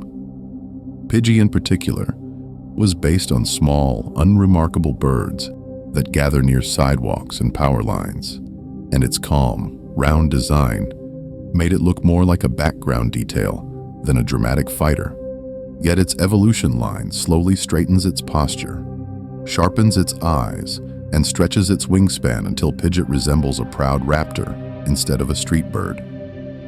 Rattata, by contrast, keeps its anxious energy even as it becomes Raticate, its fangs growing longer and its stance lower, like a creature that has survived by darting in and out of human spaces, feeding on scraps at the edge of towns and routes. In Johto, Sentret and its evolution, Furret continued that same idea of ordinary companionship, with Sentret standing upright like a nervous lookout, tail rigid as an antenna, and Furret relaxing into a long striped body that looks more like a blanket draped across the floor than a battle-ready Pokémon. Some claimed that Furret's unusually long body sprite on handheld screens was a quiet joke by the developers, stretching just far enough to feel cozy rather than menacing. And players often said they kept one in the party simply because it felt like traveling with a soft scarf. Although the rumors are false that these common Pokémon hide special stats or secret moves if caught on a certain route or at a certain time of day, there is a different kind of truth in how many early game victories depended on them. From a Pidgey spamming gust against a rival starter, to a Rattata landing a critical hit that decided a gym battle that should have been lost. According to some, those moments made these Pokémon feel luckier than legendaries, as if the game itself had quietly chosen them. Later generations would acknowledge that quiet importance more directly, giving once overlooked species new regional forms and evolutions, and such as Alolan Rattata turning into a dark mustached night scavenger, or Pidgey's role being echoed by regional birds like Starly and Fletchling, each with its own slight twist in temperament and typing. This rumor likely stems from players noticing how often these lines return in new regions, almost like recurring background characters in a long-running story.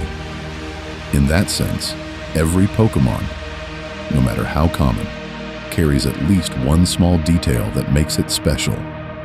Whether it is a change in posture between evolutions, a regional variant that reflects a different climate, or a memory of a narrow win on a dimly lit screen. As the journey continues into more unusual myths and stranger claims, those humble companions remain a reminder that even the most ordinary encounters can seed legends of their own.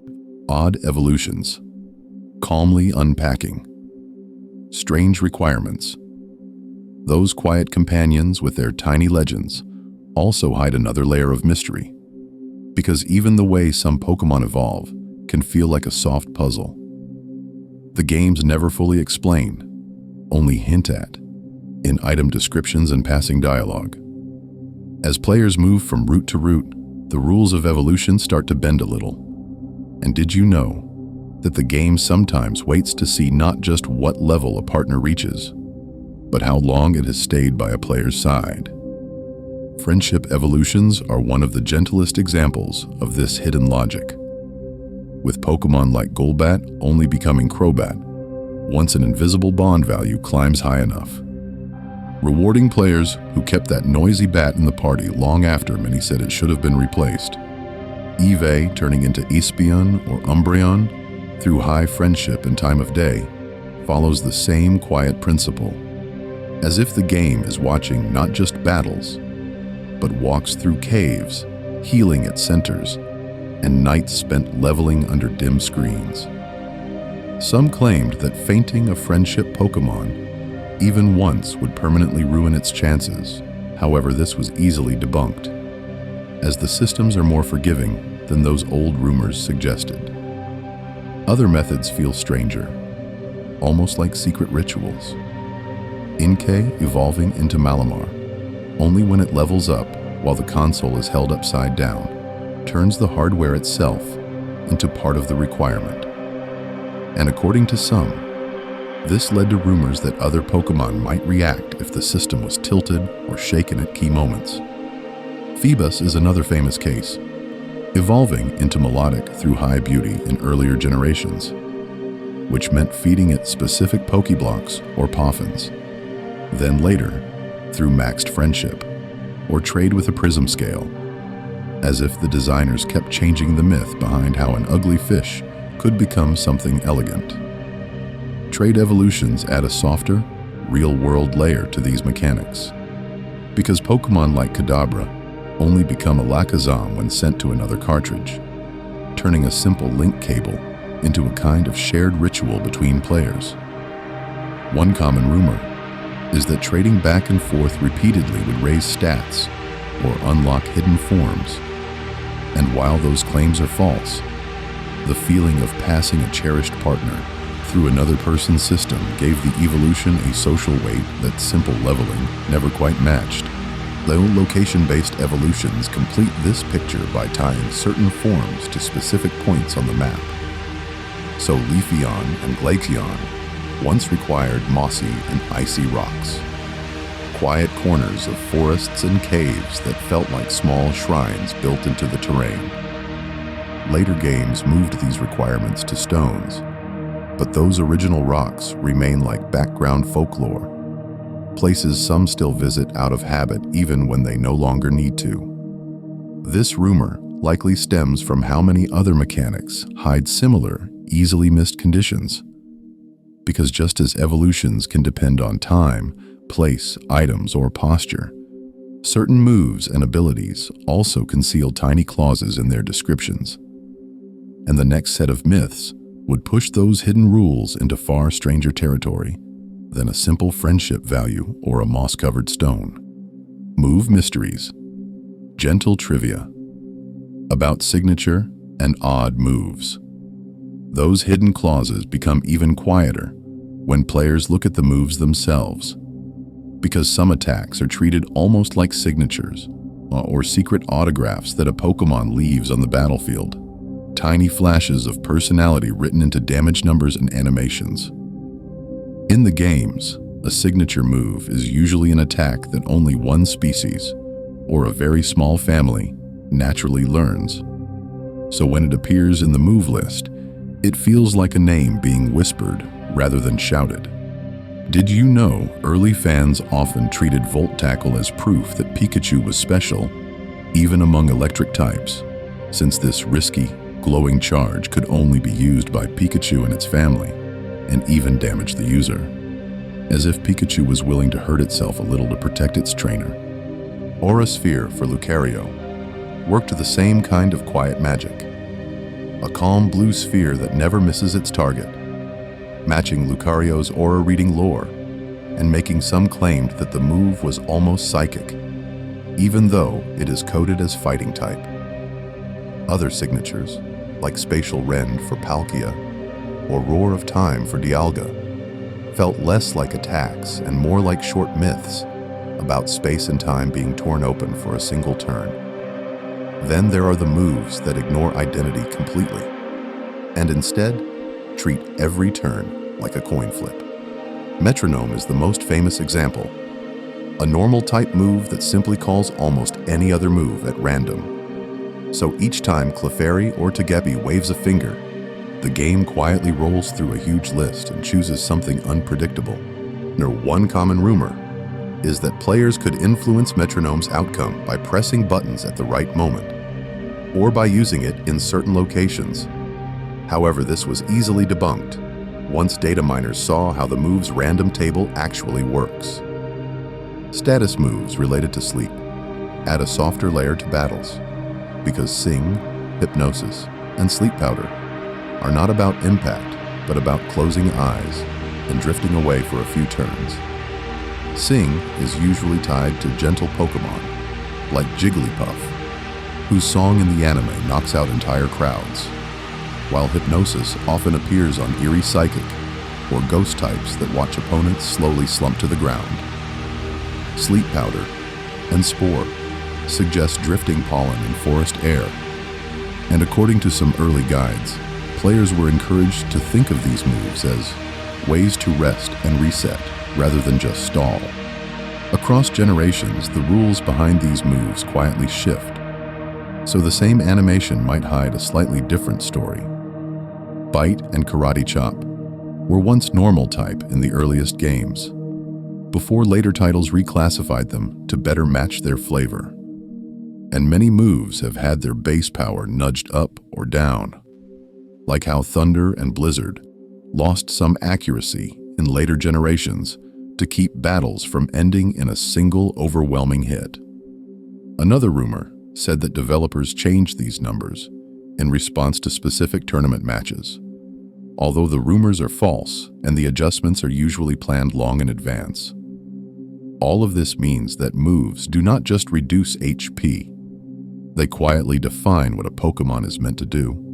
And entire teams, gym leaders, and Elite Four members are built around these choices, and with themes that tell small stories about type, mood, and strategy. In the next stretch, those themed lineups and carefully chosen movesets would inspire rumors of hidden meanings in gyms themselves, as if each badge was a clue to a larger unseen pattern. Gym leaders as bedtime stories, soft lore about iconic trainers.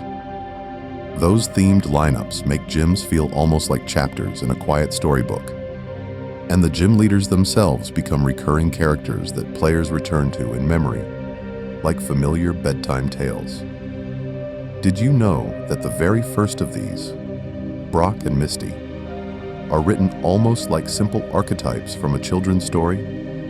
Calm figures meant to guide new trainers through their earliest lessons.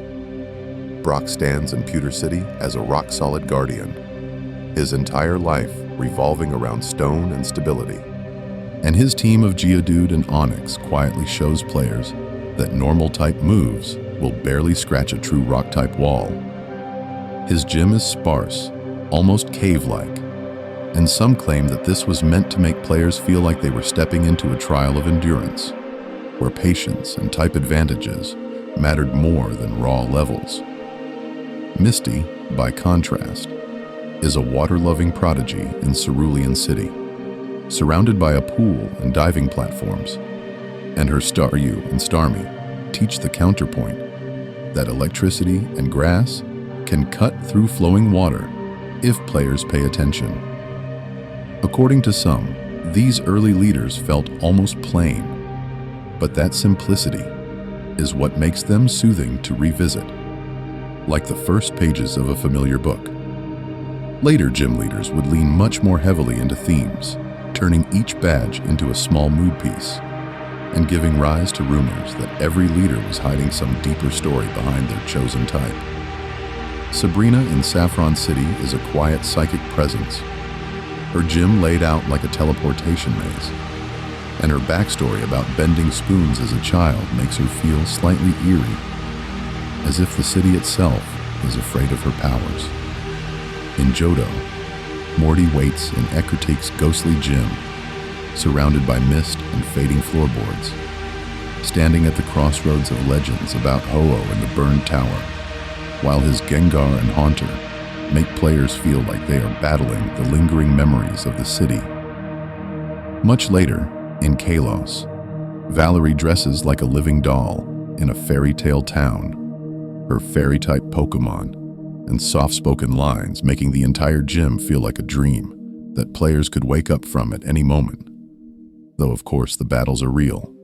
One common rumor is that gym leaders simply vanish when their badges are earned, but the games quietly show them living ordinary lives.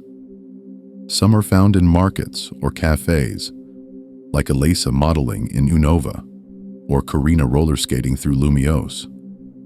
Others explore caves or forests with their partners, and some are shown caring for their Pokémon at home, as if the camera has just drifted away from the arena. In several regions, leaders return for rematches with stronger teams, as if they have been training off-screen while players continue their journey. Their new move sets hinting that time is passing for everyone in this world. All of this gentle characterization builds toward a quieter hierarchy, because above the gym, leaders stand the Elite Four and the champions, figures whose stories and teams often feel like the distilled heart of their entire region, and whose own myths and rumors would soon grow even larger than the badges that lead up to them. Champions' quiet secrets, calm facts about Pokémon League finales. As players reach the end of a region's journey, the game quietly changes its rhythm, and facing the champion is framed as a grand climax. Yet most of the tension comes from the silence just before the battle.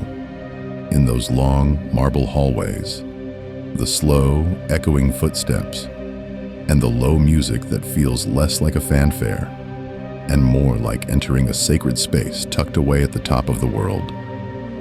The Elite Four rooms are already strange and ceremonial, but the final door, standing alone at the end of a corridor, often feels like an altar. In many games, the camera slows as players walk forward, and the champion waits in a wide, empty arena with soft lighting and almost no movement, as if the entire region is holding its breath. Some claimed that in Sinnoh, Cynthia's chamber was deliberately designed to resemble a temple, with its pale stone and circular patterns, echoing her role as a researcher of myths and the distortion world. And whether or not this is exactly true, her team and dialogue tie her tightly to Sinnoh's ancient stories. According to some, the way her music starts with a quiet piano line is meant to sound like an old legend being opened.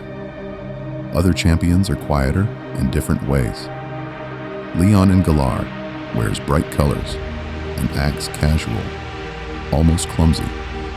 Yet his stadium is ringed with screens, lights, and cheering crowds that fade away once the battle actually begins, leaving only the wind and the music as he finally takes things seriously.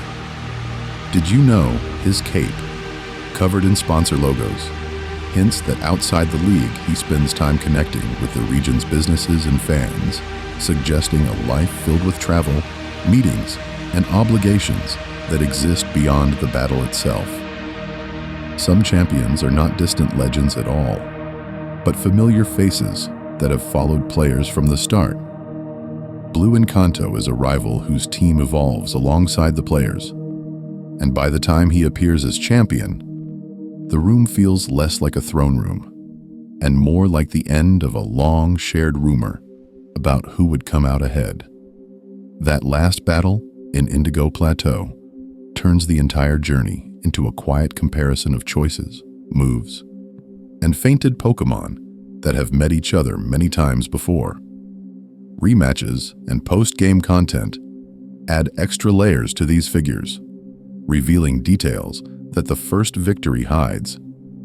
In some regions, champions can be found outside their arenas, visiting their families, studying ruins, or quietly training in remote locations. And one common rumor is that these new teams show what they have been doing while players explored the rest of the map. Although the rumors are false in a literal sense, the stronger levels, changed moves, and new Pokémon feel like glimpses into unseen travels and private hobbies. Beyond all the official titles, each cartridge slowly grows its own hidden champion, because every player ends with a unique team, a pattern of nicknames, held items, and near losses that no one else will ever recreate exactly. The save file becomes a kind of personal hall of fame, a quiet record of choices that only exist in that one game, on that one system, waiting behind a menu option. Another rumor said that the next step above even the champions and Elite Four hides higher in the data and the lore, and the next section looks upward toward those distant shapes. Anime echoes, soft differences between games and show. Those distant shapes are not only stronger trainers in the data, but also other versions of the same world. Because alongside the cartridges, another story has always been running quietly on television screens. While the games keep players mostly silent, moving from town to town as unnamed protagonists, the anime chooses to follow Ash and Pikachu, giving that single partnership a voice, a routine, and a kind of everyday rhythm that the code alone never directly shows. In the games, Pikachu is one option among many. In the show, it becomes a constant presence, a heartbeat. Did you know that this difference in focus slowly changed how many players pictured the entire series, even when holding a Game Boy or a Switch? In the games, an early Pikachu can be evolved with a Thunderstone without comment. Yet in the anime, Pikachu refusing to evolve into Raichu became a defining moment. A quiet statement that staying small and familiar could be just as strong as changing form.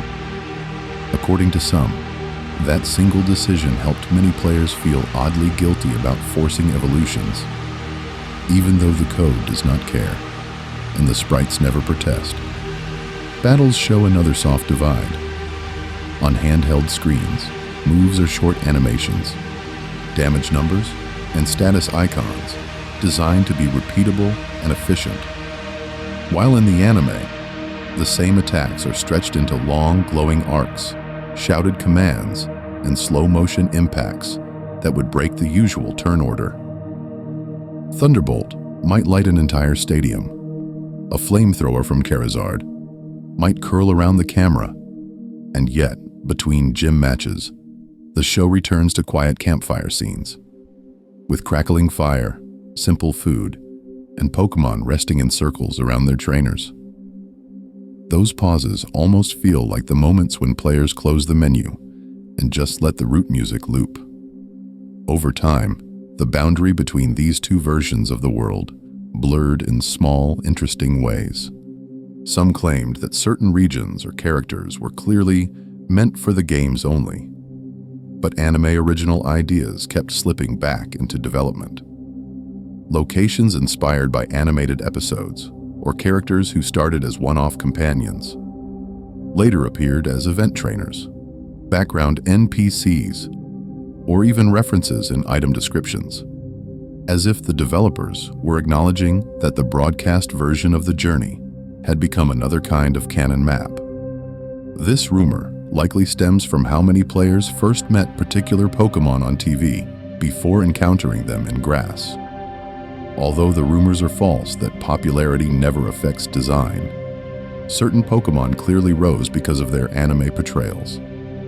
Charizard's Disobedient, then Loyal Arc, turned it from a starter's final form into a franchise symbol, while Lucario's early movie appearance made it feel like a mythical figure even before players could normally catch one.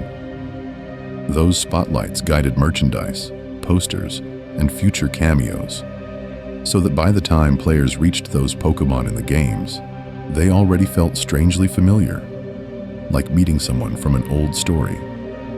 Taken together, these gentle divergences show that the Pokémon world is not a single timeline, but a cluster of overlapping echoes. Cartridges, episodes, cards, and manga, each retelling the same journey in a slightly different mood. The games offer quiet grinding on late routes, the anime offers warm fires and lingering sunsets, the cards freeze single moments in glossy frames, and players drift between them without always noticing. Another rumor said that a final and hidden version of the world exists only in promotional art and trailers, and the next section moves toward those half-true images that almost became real. Real-world roots, calm inspirations, behind Pokémon designs. Those half-true images often feel like dreams of the series, but the actual designs of many Pokémon are rooted in things players could see on an ordinary walk home from school, which makes the world feel strangely close even when it looks distant. Did you know that Pidgey is essentially a softened, rounded version of the small birds that gather on telephone wires, with colors and markings simplified until it feels more like a memory of a sparrow than a detailed drawing of one? Poliwag comes from something even smaller, and easier to overlook.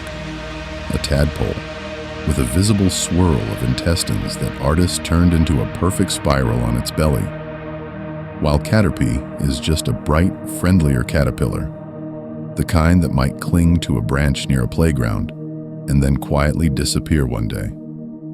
Some claimed that because the monsters felt so strange, they must come from some hidden bestiary, but many are stitched together from everyday nature and faint echoes of folklore, especially in the older regions. Ninetails, for example, is not just a fox with extra tails added at random. It traces back to Japanese kitsune legends, where fox spirits gain more tails as they grow older and more powerful, and stories said they could curse those who mistreated them or reward those who showed respect. Gardevoir, standing in that flowing, gown-like shape, mixes the idea of a guardian spirit with the silhouette of an elegant dress, so its protective Pokédex entries read like a quiet promise that this figure would throw itself between players and danger without hesitation. A different kind of design rumor appeared when object-based Pokémon became more common, with some saying they proved the series had run out of ideas. However, this was easily debunked by looking at how carefully those objects were chosen and stylized. Chandelure is not just a chandelier with eyes. It turns the idea of a haunted mansion light into a calm, floating ghost fire, its flames more decorative than threatening in most artwork. Klefki, which some players first saw as a simple keyring, actually takes the familiar shape of keys and turns them into a tiny guardian of entrances, in quietly clutching important keys the way a fairy might guard a door between worlds. Regional forms added another layer, as artists began folding specific cultures and landscapes into older silhouettes, creating designs that feel like postcards from alternate histories.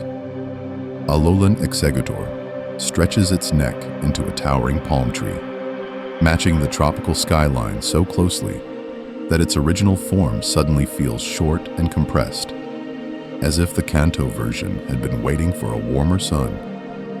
Galarian Weezing, with its smokestack top hats and filtered clouds, reflects industrial-era Britain, turning a pollution theme into something that looks like a pair of exhausted factory owners trying to clean the air they once darkened.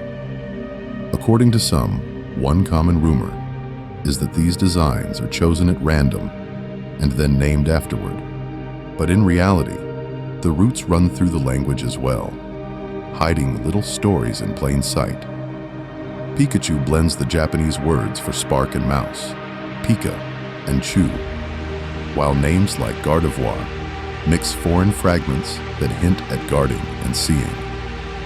Just as designs borrow from animals, myths, and objects, the next section drifts into how names, translations, and localizations quietly reshape the same creatures from region to region, creating rumors of lost meanings that almost sound believable in the dark. Names as soft puzzles, etymology of beloved Pokémon. As players drift further into this quiet catalog of details, those fragments of Pika and Chu start to feel less like random sounds and more like the first piece of a code, a reminder that many Pokémon names hide tiny riddles that can be solved if players listen closely enough. Did you know some claimed that if players understood every hidden meaning, they could uncover secret forms or unseen evolutions? Though this was always false and only added to the hushed mystery around the series. Pikachu's name is often treated as the template, with Pika echoing a sharp spark of electricity, and Chu mimicking the squeak of a mouse. A simple combination that still feels strangely precise when players imagine the crackle of a thunderbolt in the dark. Bulbasaur follows the same soft logic, its name blending bulb, like a seed or plant bulb on its back, with dinosaur suggesting a small ancient creature carrying life on its spine, and the name almost tells the evolution story before players even see Ivysaur. Charmander, in turn, quietly joins Char, as in something burned, with Salamander, the old mythic fire lizard, making the name itself feel warm and ember-like. Early Pokémon often follow this gentle pattern, as if the developers wanted players to solve them in their heads. Squirtle suggesting squirt and turtle, or Lapras sounding like a calm fairy crossing a dark sea at night. According to some, these names were clues to secret typings or hidden moves. However, this was easily debunked once official guides explained that the wordplay was mostly flavor, not a locked-away mechanic. Later generations introduced more layered puzzles, where a name could feel like a rumor, half-remembered. Lucario, for instance, has a name that some claimed came from Oracle and Lucid, hinting at clarity, aura, and foresight, while others pointed toward bits of Italian or Latin, giving the Pokémon an almost monk-like resonance. Gardevoir seems to mix French fragments like garde, meaning guard, and voir, to see, so the name quietly suggests a watching protector, a guardian that both shields and perceives. Because Pokémon traveled across languages, localizers often had to rebuild these puzzles, changing names while trying to keep the same core idea. One common rumor is that drastic changes meant entire meanings were lost in translation. But in many cases, the spirit stayed intact, just wearing a slightly different mask so it would sound natural in each region. Even Ave, whose name hints at evolving in multiple directions, keeps that sense of branching possibility across languages. Once players notice this, it becomes harder to ignore how items and abilities carry their own whispered stories. Leftovers sounds like a joke at first, yet it quietly explains why a held item restores a little health each turn, and moves like Sleep Talk or Dream Eater feel designed for late-night speculation. As the script moves on, these naming puzzles will start to blur, with myths about beta content and cut features, where even unused names and item descriptions became fuel for new rumors in the dark. Items and artifacts, gentle lore of held items and tools. Those naming puzzles lead into something quieter, but just as strange. The way items themselves feel like tiny stories that Pokémon can carry. In battle, a held item is only a line of text and a small icon, yet it changes how players imagine the Pokémon living between turns, as if each creature has tucked a little comfort or charm into its fur, shell, or claws. Did you know that items like leftovers, citrus berries, and shell bell all suggest different kinds of care, even though they share the same basic effect of restoring health? Leftovers sounds like a midnight snack, a scrap of food a Pokémon keeps nibbling on, turn after turn, while citrus berries feel like a planned lunch, a single burst of citrus sweetness, saved for when things get rough. Shell bell, by contrast, is more like a protective charm, a rumor of a bell that rings softly every time damage is dealt, sending a little healing echo back to the holder, as if the game wants players to imagine that noise even though no sound is played. Outside of battle, key items sit in the bag as quiet anchors for legends. The red chain in Sinnoh is only a key item, yet its description hints that it could bind space and time themselves, tying directly into the encounters with Dialga and Palkia. And some claimed that breaking story order with glitches might let players keep it forever as a forbidden trophy. The Azure Flute was never officially distributed in most regions, which led to one common rumor, that there was still a hidden event to reach Arceus, locked behind a forgotten code, while the Rainbow Wing and Silver Wing in Johto sound like fragments of myth. Feathers that prove Ho-Oh and Lugia are more than stories. According to some, items like the Grigious Orb or the Reveal Glass feel less like tools and more like museum pieces from another age, because they reference real-world myths about sacred objects that can change a being's form or reveal its true nature. The Grigious Orb reshapes Giratina, and the Reveal Glass shows alternate forms of the forces of nature, as if players are briefly holding a relic that scholars in the Pokémon world would spend decades studying. Yet in the games, it simply sits in a pocket, waiting to be tapped. Even mundane items carry this softness. The bicycle and the various fishing rods do not have dramatic descriptions, yet they quietly change how players move and interact with the world, turning long walks into smooth glides and still water into a doorway for new encounters.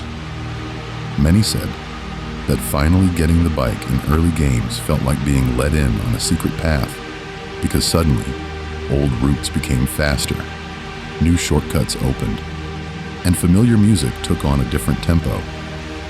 If players zoom out even further, the town's towers and ruins start to resemble giant key items scattered across the map, each one a container for stories, puzzles, and half-explained lore. This rumor likely stems from how certain buildings behave like items in code, but in practice, it makes every lighthouse, every abandoned lab, and every crumbling ruin feel like something picked up and inspected. In the next section, those structures will stop being quiet backdrops and turn into the main focus, as if the entire map is an inventory screen hiding one last secret slot that has not been discovered yet. Towers, ruins, and cemeteries, calmly visiting eerie locations. Once those buildings stop feeling like background decorations, players eventually reach the quietest structures of all, the towers, ruins, and graveyards, where the Pokémon world slows down and then almost whispers. Instead of bright gyms and noisy cities, these places feel like the game asking everyone to walk a little softer, as if every step is echoing through stories that came before. Lavender Town in Kanto is the clearest example, a small settlement wrapped in pale fog with its muted houses clustered around the looming Pokémon Tower. The town's distinctive theme is slow and looping. And did you know its simple melody, played on early Game Boy hardware, became one of the most recognizable tracks in the series? Many players first arrive there expecting something terrifying. But in the actual games, the tower is presented as a respectful memorial site, a place where trainers visit departed partners, leave flowers, and stand quietly beside gravestones, while the text boxes talk about remembering instead of fighting. Pokémon towers and cemeteries across the regions act like in-world acknowledgments that even in a bright adventure, there is space for loss and memory. In Lavender Town, the story of the Marowak spirit is resolved not with a battle for experience, but with a calm farewell that lets it move on. Later locations, like the Lost Tower in Sinnoh or the Celestial Tower in Unova, repeat that idea, with bells, candles, and NPCs who mention Pokémon that once traveled with them, adding emotional depth that many said made the journey feel more real, even though everything is still safely fictional. Ruins serve a similar purpose, but instead of grief, they lean into mystery. The ruins of Alph in Johto hide unknown and strange wall panels, covered in an unknown alphabet that many players slowly decode into English letters, turning each puzzle into something that feels like uncovering old bedtime stories carved into stone. In Sinnoh, the Solacean ruins extend this feeling, with winding tunnels and more unknown messages. Some claimed that reading the messages in a certain order could unlock secret Pokémon, though this was easily debunked. And the real reward is the gentle satisfaction of understanding a language that at first looked impossible to read. According to some, the music and visuals in these places were too eerie, especially Lavender Town's theme, which became the center of the infamous high-pitched Lavender Town Syndrome rumor. However, this was easily debunked. and audio analysis of the game data shows it is just another carefully crafted track. The dim palettes, slow animations, and echoing sound effects are designed to feel slightly uneasy, yet they remain contained inside cartridges and save files. More like a ghost story told around a campfire than anything that could reach outside the screen. One common rumor is that these towers and ruins hide far more than the games reveal, and this rumor likely stems from how powerfully they stand out from the rest of each region. Another rumor said that secret floors, hidden unknown forms, or even extra ghost Pokemon could be accessed if players performed strange rituals in the graveyards at night. But data mining and official guides confirmed these stories were false. Although the rumors are false, they show how imagination fills in the gaps around foggy sprites and unreadable inscriptions. In the next section, those myths will step fully into focus, as the gentle unease of these locations turns into the elaborate tales that message boards, playgrounds, and early websites would build on top of them. Lavender Town myths, softly separating rumor from reality. As those foggy temples and unreadable walls fade into the background, the most famous eerie location in Kanto comes into view: Lavender Town, with its pale buildings, gray sky, and that strange, unforgettable music that many players still remember. Did you know one common rumor is that the original Lavender Town theme, in Japanese copies of Pokemon Red and Green, caused headaches, nightmares, and even worse in children who heard it for too long?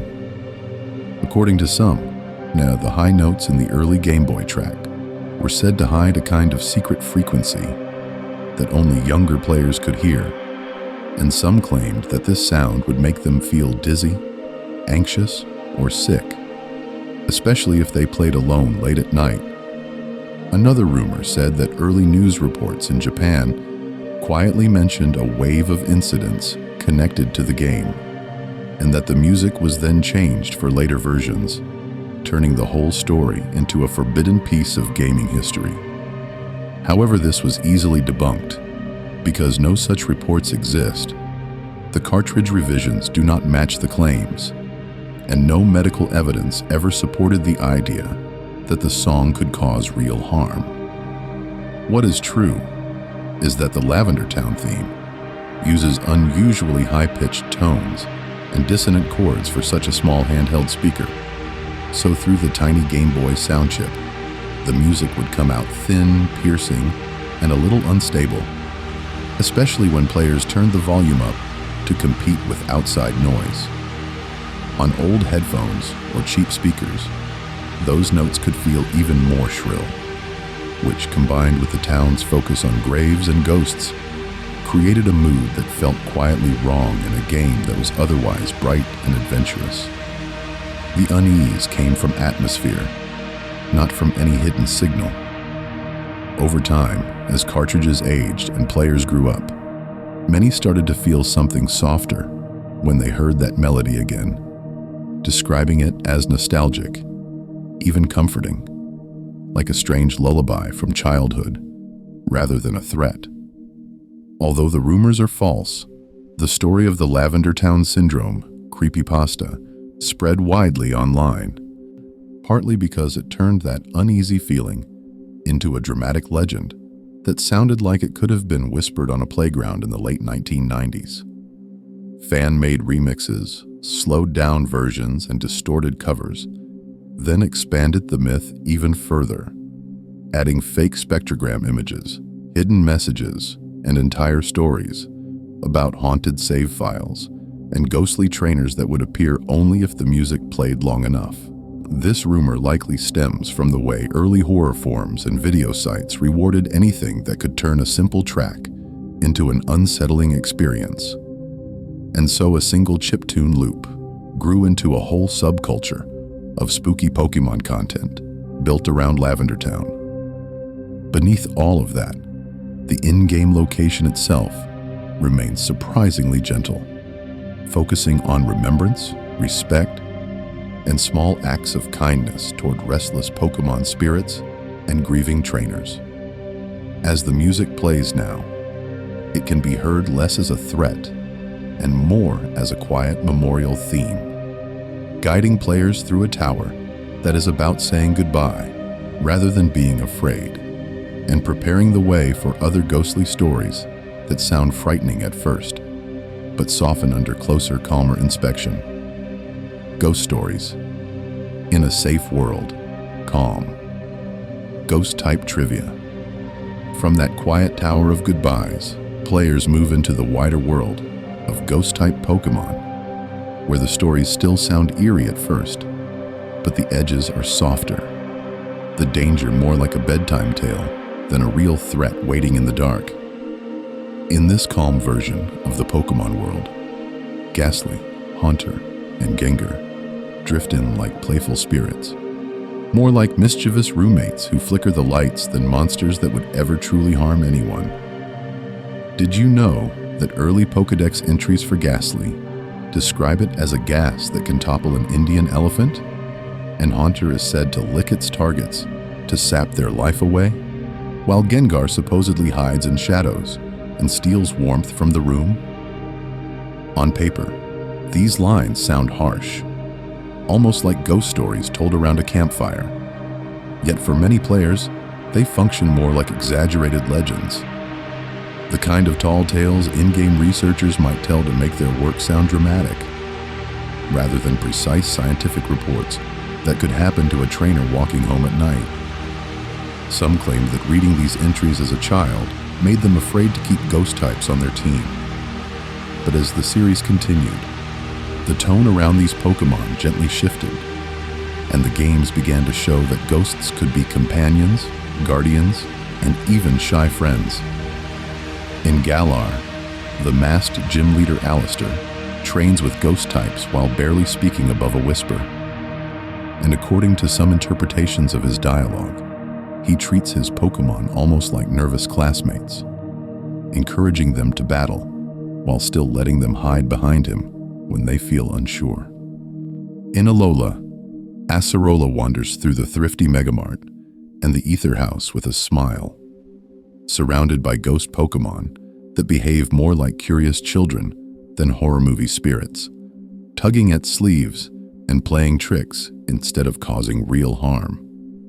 One common rumor is that Acerola herself might secretly be a ghost, because of her connection to haunted places and her calm reaction to supernatural events. However, this was easily debunked by the game's own story, which shows her as a living princess of an older royal line, simply comfortable with the other side. Designers often lean into this balance, mixing cute and spooky elements so the ghosts feel safe to fall asleep to, even when their lore sounds dark. Mimikyu hides under a Pikachu-like costume, not to stalk trainers, but because it wants to be loved and fears that its true form would frighten anyone who saw it, turning what could have been a terrifying concept into something quietly sympathetic instead. Outside the games, many players have written their own ghost stories and theories, imagining Gengar as the shadow of Clefable, or claiming that certain abandoned buildings must hide unseen spirits, although the rumors are false and never confirmed in official material. Still, as sleep comes closer, these tales can be treated as gentle fiction, like whispered myths that stay on the page and in the cartridge. And the real question becomes, what other haunted corners of the Pokémon world might hold secrets that sound chilling at first, but soften the moment someone finally looks behind the curtain? Hidden data, calm facts about unused content, and beta designs. Once players start looking behind that curtain, the next thing that appears is not a ghost or a cursed cartridge, but lines of code and half-finished ideas resting quietly inside the game data, like sketches in an old notebook. Did you know that hidden among those numbers and files, their fans have found unused sprites, abandoned moves, and even early versions of Pokémon that never had a chance to stand on the title screen? In the first games, data miners later uncovered strange placeholder cries, odd index numbers, and fragments of creatures that seemed to sit between the familiar 151, almost like cousins that were crossed out before release. Some claimed that these were the true missing Pokémon schoolyard stories had hinted at, though the reality is calmer and more methodical, with developers simply trying different shapes and ideas before deciding which ones felt right for players exploring Kanto for the first time. As the series moved into gold and silver, unused content began to form its own quiet mythology. Early beta builds showed different designs for some Johto Pokémon, with alternate color palettes, slightly changed proportions, and evolutions that never made it past the planning stage. According to some reports from old magazines and Space World demos, certain scrapped concepts later evolved into new creatures in later generations. So a horn here, or a body shape there, would eventually reappear as a Sinnoh or Unova resident, like a memory that had been patiently waiting. One common rumor is that these hidden designs are dangerous or forbidden, as if seeing them could corrupt a save file or summon something the games tried to bury. However, this was easily debunked once players realized they were simply reading unused graphics and test data. The same way concept art books show alternate versions of gym leaders, rivals, or even Pikachu itself with slightly different expressions and outlines. It is less a haunted attic and more an archive, full of discarded experiments that quietly explain how the Pokémon world was shaped.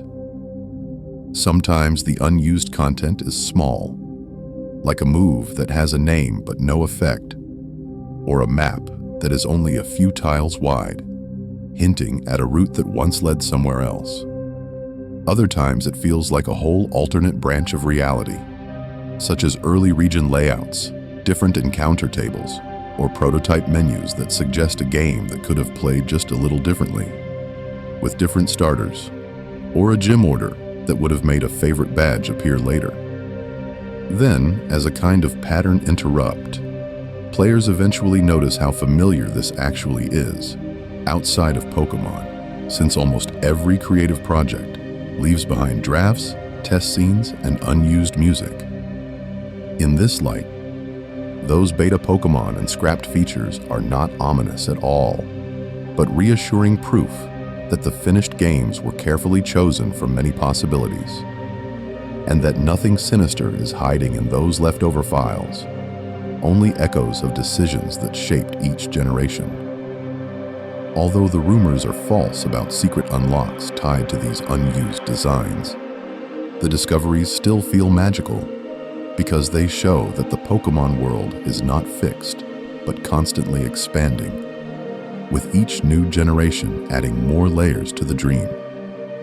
As players drift further into sleep, the thought lingers that tomorrow's games might quietly recycle today's unused ideas, and the next section will turn from these lost sketches to the officially revealed Pokémon that once seemed fake but eventually stepped into the spotlight.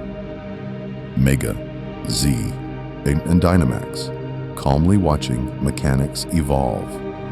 As those once fake designs step into the light and become real Pokémon, players also quietly watch another kind of transformation unfold. Not in the Pokédex, but in the way battles themselves change from generation to generation, like layers of a dream, shifting without ever fully waking.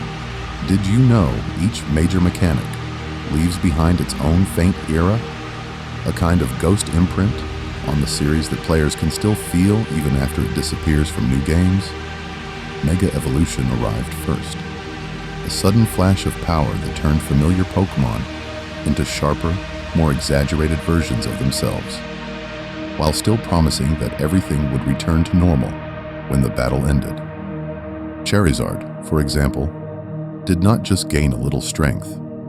It split into two different mega forms, in one leaning into a heavy dragon-like presence with black wings and blue flames, the other amplifying its classic fiery silhouette, as if the game were asking which side of Charizard players had always imagined. Some claimed Megas made certain Pokémon feel like legendary creatures for a moment, frozen in a heightened version of their own identity. Then, Z moves in Alola shifted the focus from the Pokémon alone to the shared motion between trainer and partner, turning single attacks into short, ritual-like performances. Each Z crystal sat in the bag, like a tiny rumor of hidden power. And when players triggered one, the screen slowed, the trainer posed, and the Pokémon mirrored that energy in a glowing burst that could only be used once per battle. According to some, the dramatic dances looked strange at first, but over time, they began to feel like a visual shorthand for trust. A reminder that the move was not just strong, it was something the trainer and Pokémon had practiced together, silently, between battles. In Galar, Dynamax and Gigantamax changed the scale again, not by adding more crystals or forms, but by taking the same Pokémon and stretching them to impossible size inside carefully controlled stadiums. The camera pulled back, the sky darkened, and familiar partners towered over the field, with Gigantamax variants twisting their designs into almost mythic shapes, like a long, coiling Charizard made of living fire or a cake-like Alcremie rising in pastel layers. One common rumor is that this made the Pokémon world feel harsher or more dangerous. However, this was easily debunked by the gentle tone of the story around it, where crowds still cheered, music still played, and the battles felt more like festivals than disasters. Although the rumors are false about these mechanics secretly breaking the series, each one did remain confined to certain generations, turning Mega Evolution into a Kalos-era memory, Z moves into an Alolan signature, and Dynamax into something tied closely to Galar's stadium culture.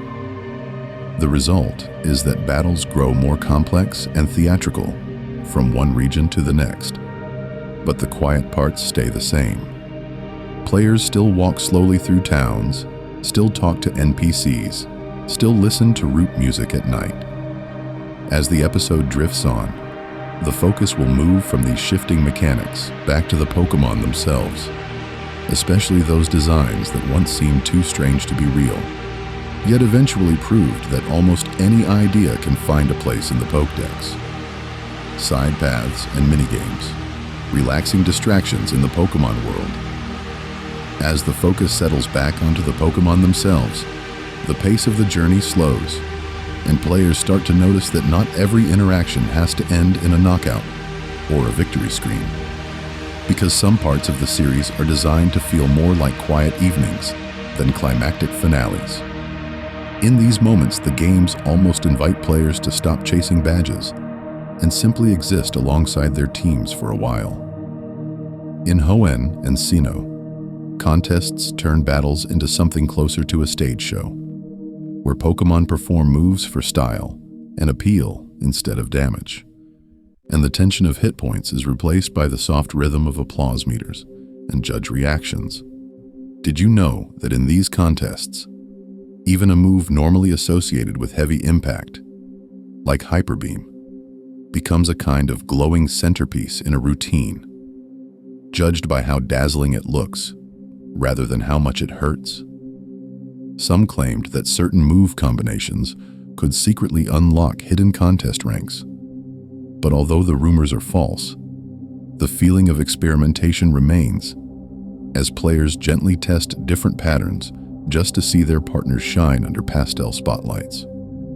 Johto's Pokeathlon in Heart Gold and Soul Silver shifts the focus again, turning strength and speed into little timing-based minigames, where Pokémon dash, jump, and push boulders in a stylized stadium that feels more like a festival than a competition. Another rumor said that maxing out a Pokémon's Pokeathlon records would change its behavior elsewhere in the game. However, this was easily debunked, leaving the events as light diversions that ask for coordination rather than strategy and offer medals instead of pressure. Across later generations, small activities like Voltorb Flip the bug-catching contests, or the underground mining in Sinnoh all echo this same idea. Optional, almost meditative loops that players can repeat while the background music slowly settles into their thoughts. As the series moves onto the 3DS and Switch, features like Pokémon Amy, Pokémon Refresh, and Camping in Galar turn the act of simply being near your Pokémon into a mechanic of its own, letting players pet, feed, and watch their partners relax. According to some, feeding a favorite Pokémon enough Pokepuffs or beans would unlock hidden evolutions. But this rumor likely stems from the way affection can quietly influence battles, causing Pokémon to endure hits on 1 HP or shake off status conditions as if they refuse to disappoint their trainer. On the surface, it is just stroking a screen or tossing a toy, but the animations of blinking eyes, small smiles, and contented stretches make these creatures feel less like tools and more like sleepy companions dozing by a campfire. Cooking curry in Galar extends that campfire feeling into a full scene, with players stirring a pot while sparks drift upward, fanning the flames at just the right moment, and then watching their team gather to taste the result. Making Poffins in Sinnoh or Pokeblocks in Hoenn works the same way, slowing the adventure down into careful rotations of the control stick, little spills and successes, and the quiet reward of seeing a contest stat rise. One common rumor is that a perfectly made Poffin could attract rare Pokémon to a specific route, but again, the only real change is in how attached players feel to the partners they have carefully fed and trained. All of these side paths hint that the Pokémon world is not only about winning, but about sharing small, unhurried rituals with creatures that would otherwise just be numbers on a screen. And as the myths move toward stranger designs and supposedly fake Pokémon that almost seem too odd to exist, that question of companionship becomes even more complicated. Weather, seasons, and small changes. A calm look at dynamic worlds. As those quiet rituals unfold between players and their teams, the world around those Pokémon is not fixed either. And in later generations, the land itself began to breathe and change in slow, looping patterns that felt almost like the games were keeping their own calendar alongside yours. In Black and White, did you know the region of Unova cycles through 4 distinct seasons, with the routes subtly reshaping themselves as time passes on the system clock? In spring, bridges and hillsides feel fresh and clear, while in summer, the same paths glow a little brighter, with longer days and slightly altered lighting that makes even familiar grass patches feel warmer and more open. When autumn arrives, trees shift to deep reds and browns. Leaves drift lazily across the screen, and the music in some areas gains a softer, more nostalgic tone, as if the game itself is remembering earlier journeys. Then winter settles in, and snow piles up against cliffs and fences, changing which ledges players can cross, and covering the ground in a gentle white that crunches quietly under each step. Some claimed that the falling snow in these games hid secret Pokémon if players walked in just the right pattern, or that the drifting autumn leaves in certain routes marked invisible items, though these stories were false and the effects mainly existed to calm the eye rather than to conceal anything. In a few places, cherry blossom-like petals float steadily through the air, giving even small clearings the feeling of a festival that has already ended, with only the petals and the background music left behind. These tiny visual shifts do not change the core rules of battles or catching, but they change how it feels to pause on a bridge, or to stand still in tall grass and simply listen.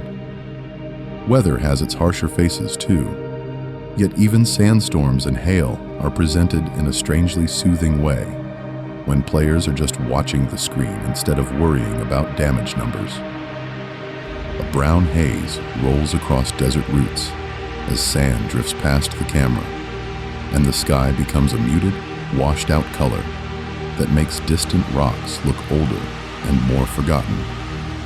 In snowy areas, soft flakes fall in front of the player sprite, building that familiar white blanket, while in foggy valleys, distant trees fade into pale silhouettes, as if the map continues far beyond what the hardware can actually show. According to some, certain Pokémon only truly belonged to particular seasons or skies, and in Black and White, this feeling became literal, or with forms like Deerling and Sawsbuck changing appearance as the months turned, and encounter tables shifting so different creatures appeared in winter nights than in summer mornings. This rumor likely stems from earlier games like Gold and Silver, where time of day already influenced which Pokémon could be found, encouraging players to revisit the same route at dusk, at midnight, or at sunrise, just to see who might be waiting there now. Over time, these cycles create a strange echo. The region moves through its endless loop of rain, snow, petals, and falling leaves, while players move through their own lives outside the screen, growing older, changing systems, and carrying quiet memories of a certain bridge in a certain season.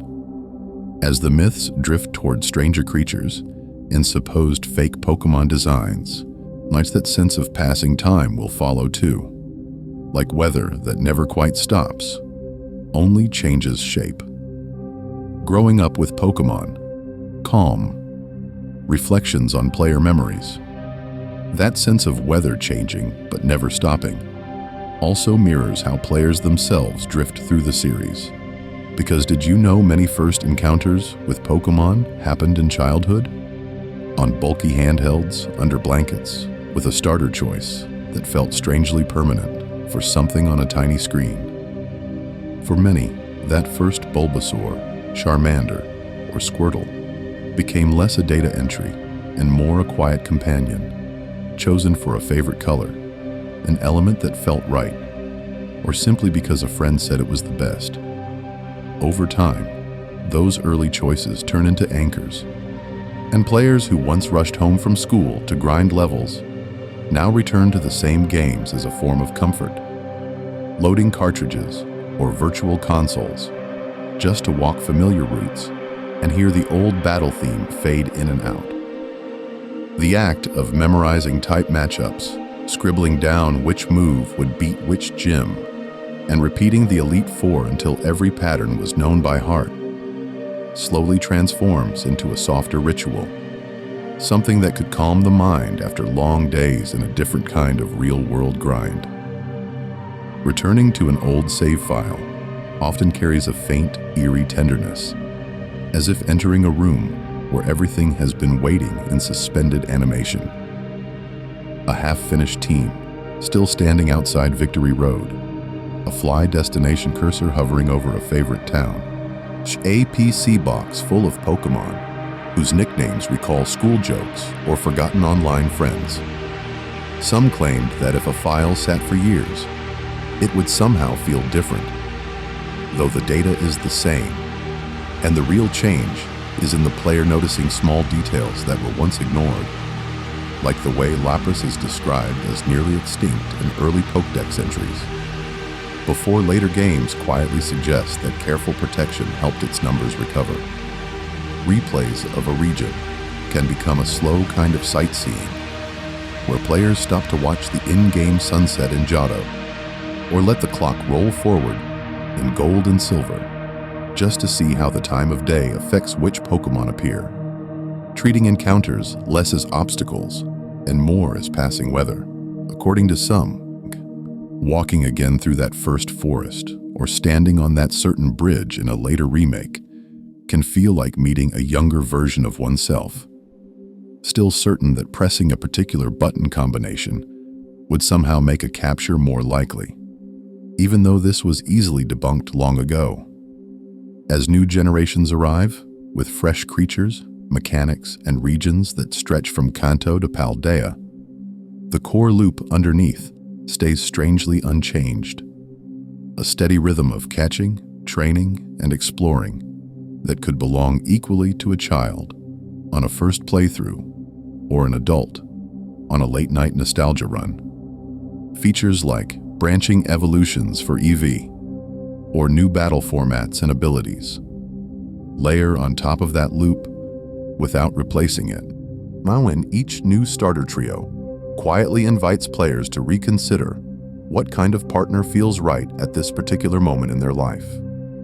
One common rumor is that a favorite Pokemon is random, chosen without meaning. Yet over years, patterns appear. Players who always gravitate toward protective figures like Lapras or Umbreon, those who prefer fragile glass cannon sweepers, or those who keep a single Pikachu on every team because it recalls an old save, an anime episode, or a childhood plush. A favorite can reflect a taste for elegance, for strangeness, for resilience, or simply for whatever creature happened to be present during a significant afternoon. A move learned right before a difficult battle, a surprise critical hit that turned frustration into relief. As this video moves forward, the myths and facts will begin to narrow, focusing on smaller corners of the series, on single Pokemon, single items, and single screens. Each detail a little slower and quieter than the last. The pace that once jumped between regions and consoles will settle into something closer to that feeling of standing still in tall grass while the background music loops, letting the mind wander while the body does not. In that gradually tightening circle of attention, the edge between listening and dreaming will become thin, and the remaining stories will be gentle enough to follow players right to the point where the next fact is heard only halfway and then carried into sleep.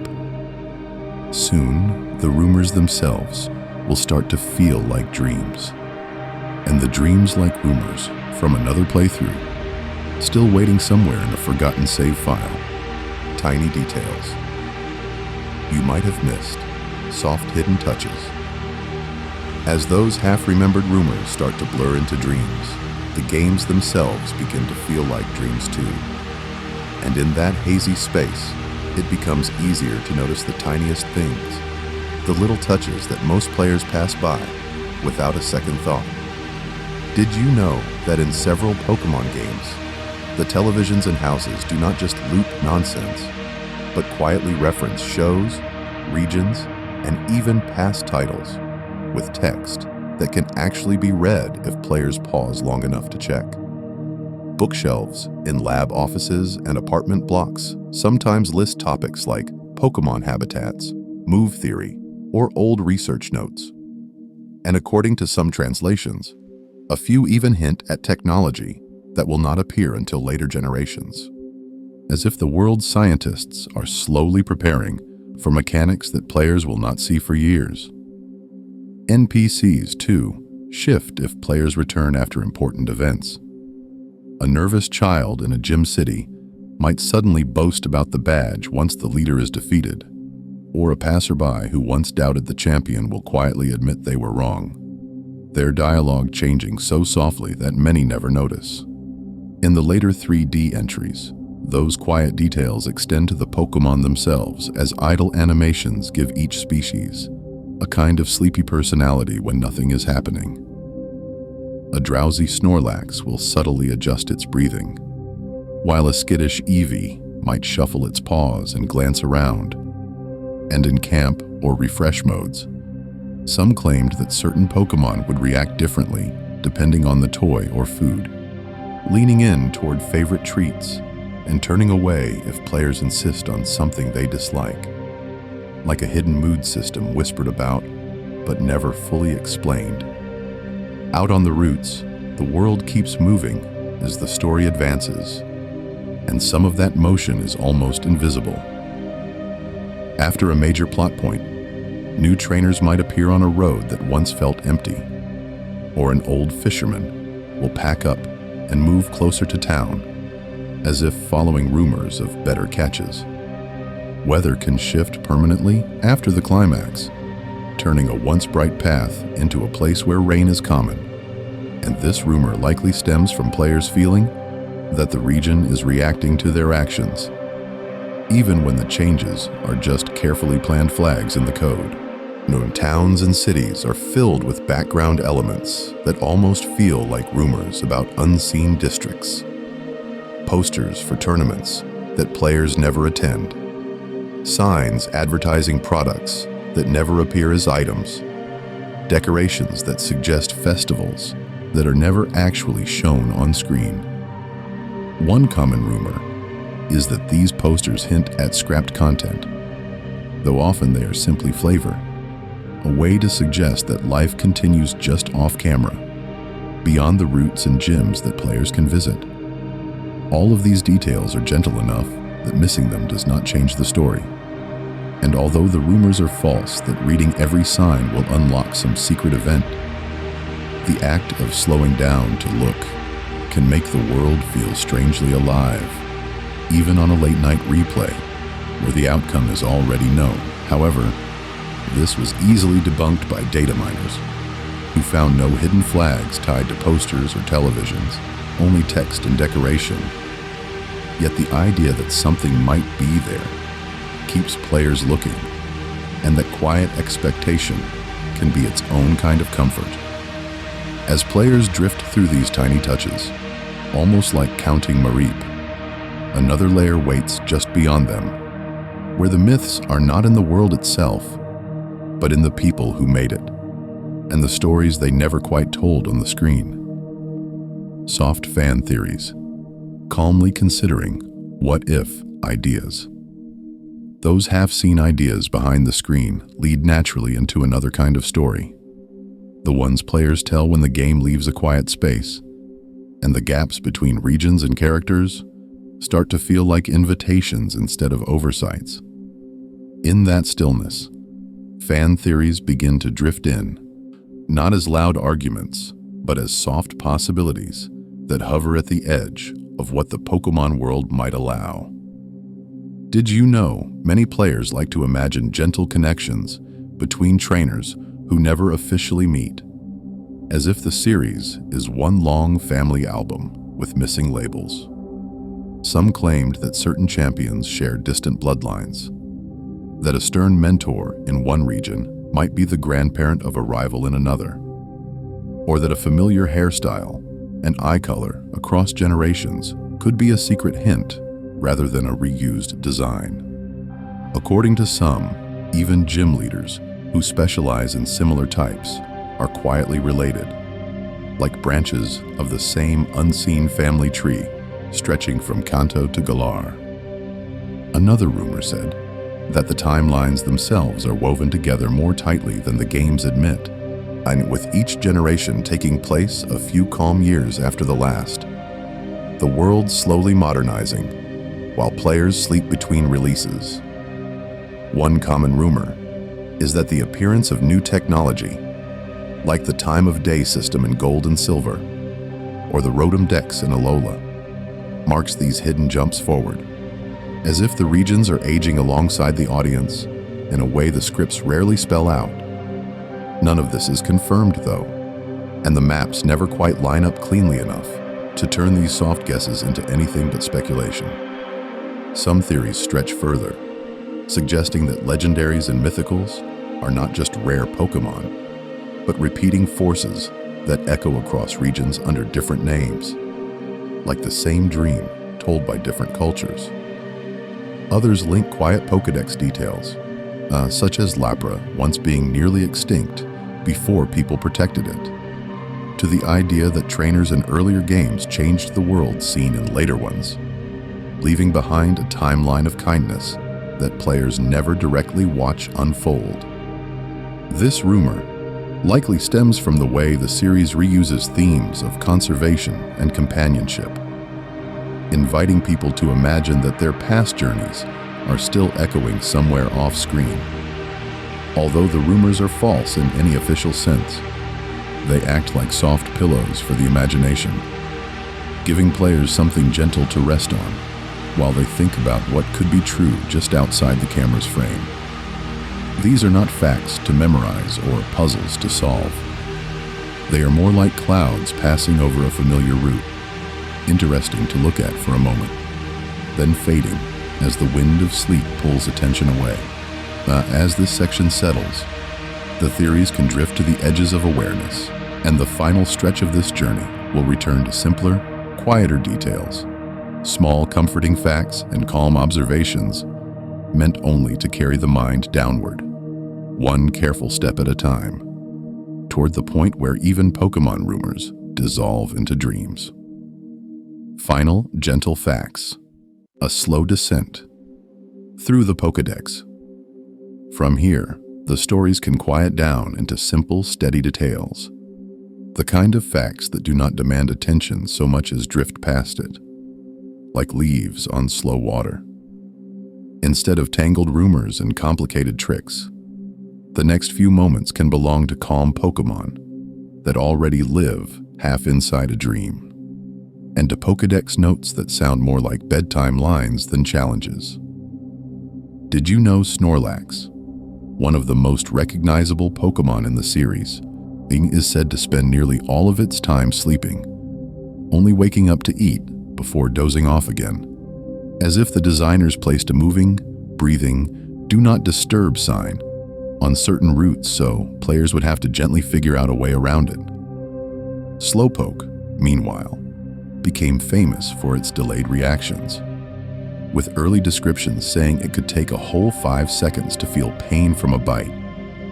And over time, this turned into a running joke among players, a kind of shared understanding that some Pokémon are allowed to live at their own slow, peaceful speed. Calmer still are the water Pokémon that feel made for quiet nights and still lakes. Lapras was once described as almost extinct in the Pokédex, but according to some later entries, its numbers began to rise because people protected it, then turning it into a gentle symbol of a world that can heal when treated kindly. Vaporeon, one of Eevee's many branching forms, is said to merge with the water around it, its body blending into the waves so smoothly that players could imagine drifting beside it in the dark, hearing only soft ripples and the occasional distant Wingull cry, a kind of mental lullaby built out of pixels and sound chips.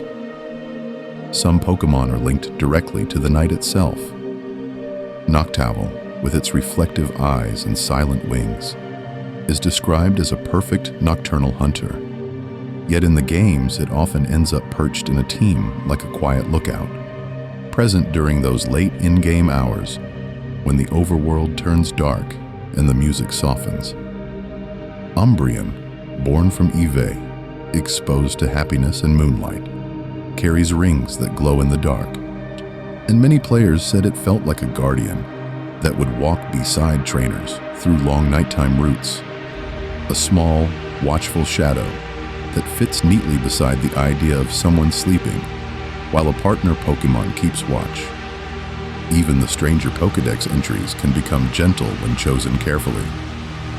One common rumor is that certain Pokémon always bring misfortune, but there are just as many notes about species that help travelers or bring quiet luck, like tiny fairy Pokémon that guide lost people back to paths, or bird Pokémon said to carry good news when they appear at dawn. These tales sound almost like campfire stories told on the edge of the tall grass, though here they are softened, turned into background images that can fade whenever the listener's attention loosens. By now, the count of facts has nearly reached its end, and it is completely fine if attention has already slipped in and out, catching only fragments like Snorlax blocking a road, Lapras crossing a moonlit sea, or Umbreon watching from the edge of a campsite. The last few sections ahead will stay just as gentle, finishing the journey through 150 quiet details, while leaving plenty of space for sleep to arrive first, and for the final facts to be heard only halfway, or not at all. Drifting toward dreams, soft recap of our Pokémon journey. By this point, the journey has slowed down so much that it almost feels like standing still. with those scattered images of Snorlax, Lapras, and Umbreon floating at the edge of awareness, like half-remembered dreams, and the trail of 150 quiet details, stretching out behind the players like faint footprints in soft sand. From the very first mention of cozy Kanto starters, the path has been steady and low, more like following a lantern through fog than racing through a game. Did you know the whole thing has really just been one long, gentle walk through the series, starting with Bulbasaur, Charmander, and Squirtle, and then drifting outward into regions, champions, and strange side stories, never staying in one place long enough to fully wake the mind. There were calm facts about Pikachu's name, soft notes about Eevee's shifting evolutions, and small reminders that time of day in Johto quietly changes which Pokemon appear, so that even in-game nights and mornings feel like different dreams. Between those came myths about hidden gardens, rumors of secret HMs, and ghostly tales from Lavender Town and Old Chateau, always explained. However, this was easily debunked until the eerie edge dulled back into something safe. Along the way, players passed through glitches and hoaxes.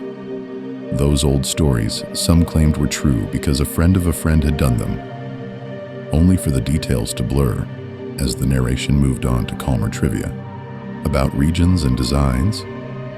Another rumor said that there was always one more legendary waiting just off screen, or a missing cartridge that would reveal everything. Although the rumors are false and that only add a faint echo of mystery to the background, the goal was never to track every date, every move, every line of code. It was to give the mind a slow, predictable rhythm to follow, just enough to keep louder thoughts from circling. So if attention has slipped, if there were moments where the audio faded into the same space as the hum of a fan or the sound of distant traffic, that is exactly how this kind of video is meant to be used. Some parts may have been heard twice, some not at all, as if the story of Pokemon itself were phasing in and out like a wild encounter in tall grass. According to some, the most relaxing way to listen is to let facts arrive and vanish without effort, like watching encounter animations appear and then dissolve back into black.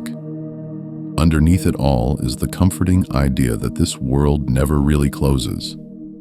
It waits in save files, in old guidebooks, in cards tucked into boxes, and in quiet videos like this one that retell the same myths and corrections until they feel familiar again. The last section ahead will be even lower in energy, a final cool down where the volume of details drops and only the softest ideas remain, inviting players either to drift fully away or to surface slowly at their own pace. And just beyond that, there is one more small corner of the Pokemon world to look at, a place where rumor and memory blur even more than they already have tonight. Good night from Kanto to Paldea. Soft farewell and gentle CTA. From that last quiet corner, the path out of the Pokemon world becomes very small and very dim, like the end of a long cave where the lantern is almost out of oil. And at this point, players can simply stand still and let the darkness do the rest. Whether you stayed awake through every rumor and every false story, or drifted away somewhere back in Kanto and only heard fragments of names and places, thank you for wandering through these myths and memories tonight. All of those claims about hidden Pokemon, secret items, and impossible events have settled down now into something softer, a kind of background hum. And if there is anything left to do, it could wait for another evening entirely. If this calm, low voice and these slow, steady details felt gentle enough to keep open, did you know you could quietly save this video to a sleep or study playlist, so that on another night it is already waiting? like a campfire someone else kept burning for you. There is no need to move right now, though. No need to reach for anything. The thought itself is enough. Some claimed that certain Pokemon were especially calming, that Lapras on a quiet ocean route, or Eevee curled up in a city side street, or a late-night walk past the lights of Lumiose City would be enough to make any player feel safe. And although the rumors are false in any technical sense, the feeling behind them still matters.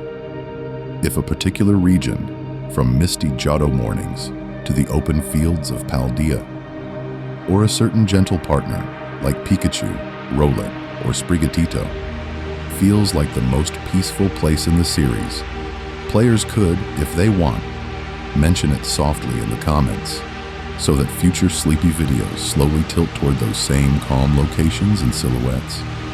According to some, there would always be one more hidden tape, one more broadcast, one more late-night special about Pokemon that only aired when most people were already half asleep. And in a way that rumor was true, because there are, or will be, other quiet Pokemon videos waiting somewhere beyond this one. However, this was easily debunked as any kind of obligation. There is nothing that must be watched next, nothing that must be clicked, nothing that must be finished before rest can begin. So now, the safest choice is also the simplest one, as all the regions from Kanto to Paldea fold up like maps at the bottom of a drawer, and every last gym, route, and Pokemon Center light switches off in turn. Let your eyes close. Let the last faint images of sprites menus and rumor-filled schoolyards fade into the dark behind your eyelids, and let whatever thoughts remain walk slowly away, like an NPC leaving the screen. One common rumor is that if players lie still long enough, listening only to their own breathing, the Pokemon world will keep turning quietly, somewhere far away without needing any input at all. And for tonight, that is the only story that matters as you slip fully into sleep.